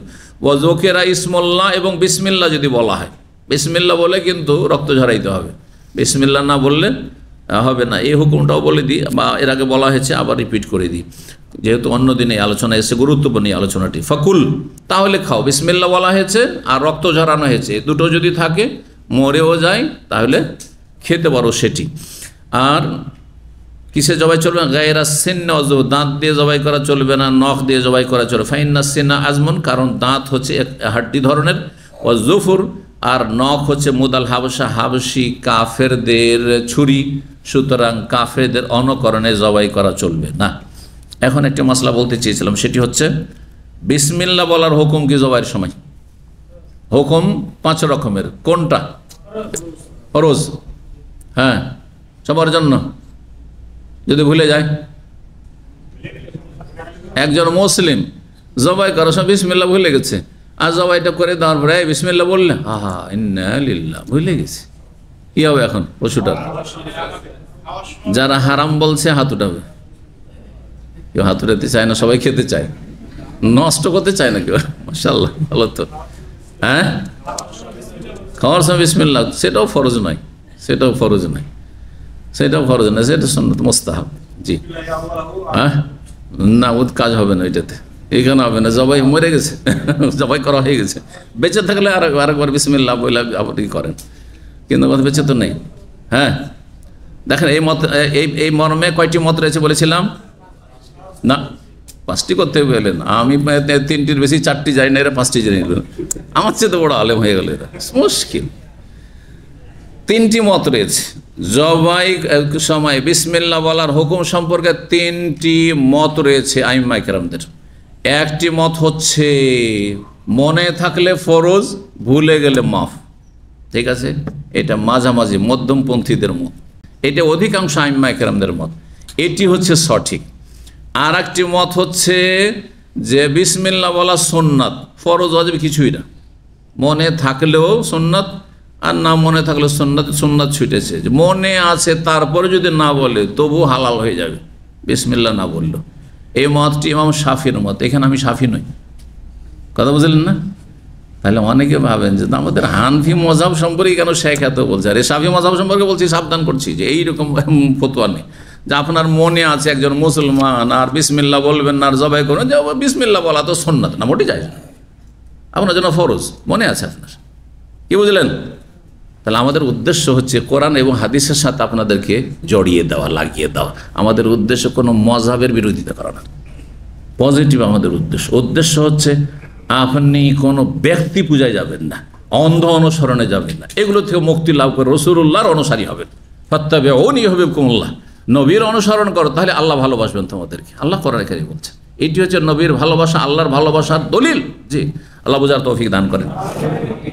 কি বলছিলাম, 2টি মত হয়ে গেল। একটা হচ্ছে মনে থাকলে ওয়াজিব, আর মনে না থাকলে মাফ। এটি হচ্ছে মধ্যম পন্থা, এটি হচ্ছে সিংহভাগ সমস্ত মুহাদ্দিস প্রায়। আর তারপরে আপনার আবু হানিফা আর আপনার মালিক, আহমদ, সবারই মত, এমনকি হানিফি মাযহাব। জি, মনে থাকলে ওয়াজিব, আর না হলে ওয়াজিব নাই। আর একটি মত হচ্ছে একবারে শক্ত মত, আর একটি মত হচ্ছে শক্ত মত। কি? যে জবাইয়ের সময় বিসমিল্লাহ বলা শর্ত ফরজ, কোনো মতে ছাড় নাই। এই শর্ত যদি কেউ পুরা না করে, বিনা বিসমিল্লাতে জবাই করে দেয়, তাহলে সেই পশু হালাল নয়, মৃত, হারাম। বোঝা গেছে? এটি জাহেরি একটি মযহাব ছিল, ইমাম দাউদ জাহেরি তার ইমাম ছিলেন এক সময়, তাদের অনুসারী তেমন নেই ওই রকম। তো এই জাহেরি মযহাব আর কিছু কিছু ওলামা সেদিকে গেছেন যে সর্ব অবস্থায় শর্ত বিসমিল্লাহ বলা, বিসমিল্লাহ যদি ভুলেও যায় তবু হালাল হবে না, কিন্তু এই মতটি ঠিক নয়। জি, মনে থাকবে? জি হ্যাঁ, মনে রাখার চেষ্টা করবেন, এবং বিসমিল্লাহ বলা ওয়াজিব, যদি ভুলে যায় তো আল্লাহ মাফ করবেন। 38 নম্বর অধ্যায়, বাবু আকলিল মুফতার, এই দিয়ে আমরা শেষ করছি। এই অধ্যায় হচ্ছে নিরুপায় ব্যক্তির খাবার। নিরুপায় ব্যক্তি কি খাবে? কিছুই নাই, কিছুই নাই খাবার, অনাহারে মরে যাচ্ছে, তখন হারাম খাবার তার জন্য জায়েজ, যতটা খেয়ে নিজেকে বাঁচাতে পারে, পেট পুরে নয়, যতটা খেলে এখনকার মতো আমি বেঁচে যাব, মরবো না, তো তারপরে আগামীতে আবার দেখি কোনো হালাল কিছু পাওয়া যায় কিনা, তো হারাম খাওয়া যায়। এই মর্মে কোনো হাদিস ইমাম বুখারী রাহিমাহুল্লাহ নিয়ে আসেননি, যেহেতু হাদিস থাকলেও সেই হাদিসগুলি তার শক্ত, যেহেতু তার শর্ত হচ্ছে বেশ শক্ত, কড়া শর্ত, সেই শর্ত সাপেক্ষ হয়নি, সেজন্য হাদিস নিয়ে আসেননি। কিন্তু কোরআনে কারীমের বেশ কিছু আয়াত নিয়ে এসেছেন, যে আয়াতগুলোতে মুফতার, নিরুপায় ব্যক্তির জন্য হারাম ভক্ষণ করা, হারাম পান করা জায়েজ। পিপাসায় মরে যাচ্ছে, এমন কোনো বিকল্প কিছু পাই যেটা হারাম কিন্তু পিপাসা নিবারণ করতে পারে, দূর করতে পারবে, তাহলে জায়েজ। সীমিত আকারে, যতটা প্রয়োজন, সীমা লঙ্ঘন করে নাই। আর তার যেন কোনো শেষ কার উপরে সীমা লঙ্ঘন না করে, অর্থাৎ সে যেন কোনো দেশদ্রোহী না হয়, খুনি না হয়, কাউকে খুন করে পালাচ্ছে আর তারপরে সে না খেয়ে মরে যাচ্ছে, আর তারপর বলছে আমি না খেয়ে যেহেতু মরে যাচ্ছি সেই জন্য না, তুমি সীমা লঙ্ঘনকারী, বাগী, সুতরাং তোমার জন্য এই বৈধতা নেই। তাহলে যেই ব্যক্তি কোনো পাপ করে, অন্যায় করে সে কোথাও যাচ্ছে আর সে নিরুপায় হয়ে গেছে, এখন না খেয়ে মরে যাচ্ছে, তার জন্য বৈধতা নেই। আর বৈধতা সে কতটা, ওয়ালা আদিন, সীমা লঙ্ঘন করবেন না, যতটা খেয়ে আপনি নিজেকে বাঁচিয়ে রাখতে পারেন, তারপরে হালাল খাবারের তলাশ করতে পারেন। জি, তো তারপরে আয়াতগুলি আমরা দেখি। আয়াতগুলি সংক্ষেপে এখানে ইমাম বুখারী রাহমাহুল্লাহ নিয়ে এসেছেন। বলছে বাবু আকলিল মুদ্দা, নিরুপায় ব্যক্তির খাবার সম্পর্কে কাউলিহি তাআলা, এই মর্মে মহান আল্লাহর বাণী রয়েছে, ইয়া আইয়ুহাল্লাযীনা আমানু কুলু মিন তাইয়্যিবাতি মা রাযাকনাকুম, হে ঈমানদারগণ তোমরা তোমাদেরকে যা রিজিক দিই তা থেকে পাক পবিত্র খাও, কিন্তু পাক পবিত্র যদি না পাওয়া যায়, হালাল না পাওয়া যায়, তাহলে খেতে পারবে গায়রা বাগিন ওয়ালা আদিন, সীমা লঙ্ঘন করবে না। আর কার উপরে অন্যায় করে, খুন করে অথবা দেশদ্রোহিতা করি, কোথাও দেশের নাশকতামূলক কাজ করে পালাচ্ছেন আর আপনি সব বৈধ করে নিলে চলবে না। ইলা কওলি ফালা ইসমা আলাইহি, তার গুনাহ নেই, নিরুপায় ব্যক্তির কোনো গুনাহ নেই। এখানে 172 173 রয়েছে। ফামানিতুর রাফি মাখমাসাতিন, আর তারপরের আয়াত সূরা মায়েদার আয়াত নম্বর 3 রয়েছে ফামানিতুর রাফি মাখমাসাতিন গায়রা মুতাজানিফিন লাইসা ফাইন্নাল্লাহু গফুরুর রহিম। কোনো ব্যক্তি যদি নিরুপায় হয়ে যায়, ফি মাখমাসাতিন, ক্ষুধার্ত হয়ে, গায়রা মুতাজানিফিন লিইসমিন, কিন্তু সেই ব্যক্তি গুনাহগার নয়, পাপী নয়, এমন না যে পাপ করতে গিয়ে এরকম দশা হয়েছে তার, সে নিরুপায় হয়ে গেছে, প্রচণ্ড ক্ষুধার্ত হয়েছে, তা নাই, তাহলে খেতে পারে সে, তার যেটা যতটা জরুরি। ফাইনাল্লাহু গফুরুর রহিম, আল্লাহ তাকে মাফ করবেন।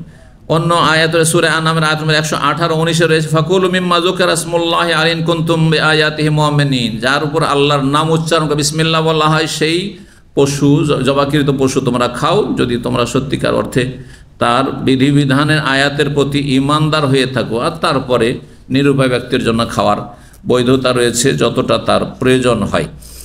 আর তারপরের আয়াত নিয়ে এসেছেন সূরা আনামের 145, সেখানে বলছেন, আল্লাহ বলছেন কুল্লা আজদ, হে নবী বলে দাও আমি পাচ্ছি না, ফিমা উহিয়া ইলাইয়া, যা কিছু আমার কাছে ওহী করা হয়েছে কোরআনে, তাতে মুহাররামান, কোনো হারাম বস্তু, ইল্লা আইয়া, কোন যে আয়াত একটু আগে বললাম, যদি সেটি মৃত হয়, মরা কোনো জীবজন্তু, অথবা রক্ত হয়, অথবা শুকুর হয়। আর তারপরে নিরুপায় ব্যক্তি যদি দেখে যে না খেয়ে মরে যাচ্ছি আর আমার সামনে শুকুর ছাড়া কিছু নেই, আমার ছাড়ে মরা, একটা মরা বকরি পড়ে আছে, মরা কোনো গরু পড়ে আছে, সেটা খাওয়া ছাড়া কোনো উপায় নেই, তাহলে জায়েজ রয়েছে। জি, তো তারপরে বলছেন ইবনে আব্বাস রাদিয়াল্লাহু তাআলা, আওদামান মাসফুহান যে বলা হয়েছে, ইবনে আব্বাস তফসিরকে মোহরাকান, মানে এমন রক্ত যেটা প্রবাহিত, রগ থেকে বহে চলে যায় যেটা, আর যেটা গোস্তে লেগে থাকে সেটা নাপাক নয় এবং সেটা হারাম নয়। এই জন্য কোনো ব্যক্তি গোস্ত কিনে নিয়ে যদি না ধুয়ে, আমরা তো বাঙালিরা ধুয়ে পাক করি, তাই না, ধুয়ে টুয়ে কয়েকবার ধুয়ে তারপরে পাক শাকে চড়ায়, কিন্তু বিনা ধোয়াতে গোস্ত কিনে নিয়ে আসার, গোস্তের গায়ে রক্ত লেগে আছে, রান্না করে নিলেন, আর তাতে ঝোলে তো কিছু গোস্তের সাথে রক্ত থেকে গেল, কারণ গোস্ত রক্ত লেগেছিল, তাই না, তো সেটি জায়েজ, কিন্তু সেটা যেহেতু দামে মাসফু নয়। সূরা নাহলের আয়াত নম্বর 114 রয়েছে, সেখানে ফাকুলু মিম্মা রাযাকাকুমুল্লাহু হালালান তাইয়্যিবা, তোমরা আল্লাহ তোমাদেরকে যে রিজিক দিয়েছেন হালাল এবং পাক পবিত্র তা খাও, কিন্তু যদি হালাল পাক পবিত্র না পাও আর মরে যাওয়ার আশঙ্কা থাকে, তাহলে যদি সীমা লঙ্ঘনকারী না হও আর অতিরিক্ত না খাও, পেট পুরে না খাও, যতটা জরুরি ততটা খাও, তো আল্লাহ জায়েজ করেছেন। এখানে আজকের আলোচনা শেষ করছি। তাহলে আমাদের সামনে সূরা বাকার আয়াত রয়েছে, তারপরে সূরা মায়েদার আয়াত রয়েছে, সূরা আনামের আয়াত রয়েছে, সূরা আনামের 2 বার রয়েছে, আর সূরা নাহলের রয়েছে, 4-5টি আয়াত রয়েছে যেগুলি সংক্ষেপে রয়েছে, আর সময় স্বল্পতার জন্য আমিও সংক্ষেপ করলাম। জাযাকুমুল্লাহ খাইরান। আর এখানে আমাদের এই পর্ব শেষ হলো, আগামী পর্ব আমাদের কুরবানি সম্পর্কে শুরু হবে। বারাকাল্লাহু ফিকুম, আল্লাহ আপনাদের ভালো করুন। সুবহান রাব্বিকা রাব্বিল ইজ্জাতি আম্মা ইয়াসিফুন ওয়া সালামুন আলাল মুরসালিন ওয়ালহামদুলিল্লাহি রাব্বিল আলামিন।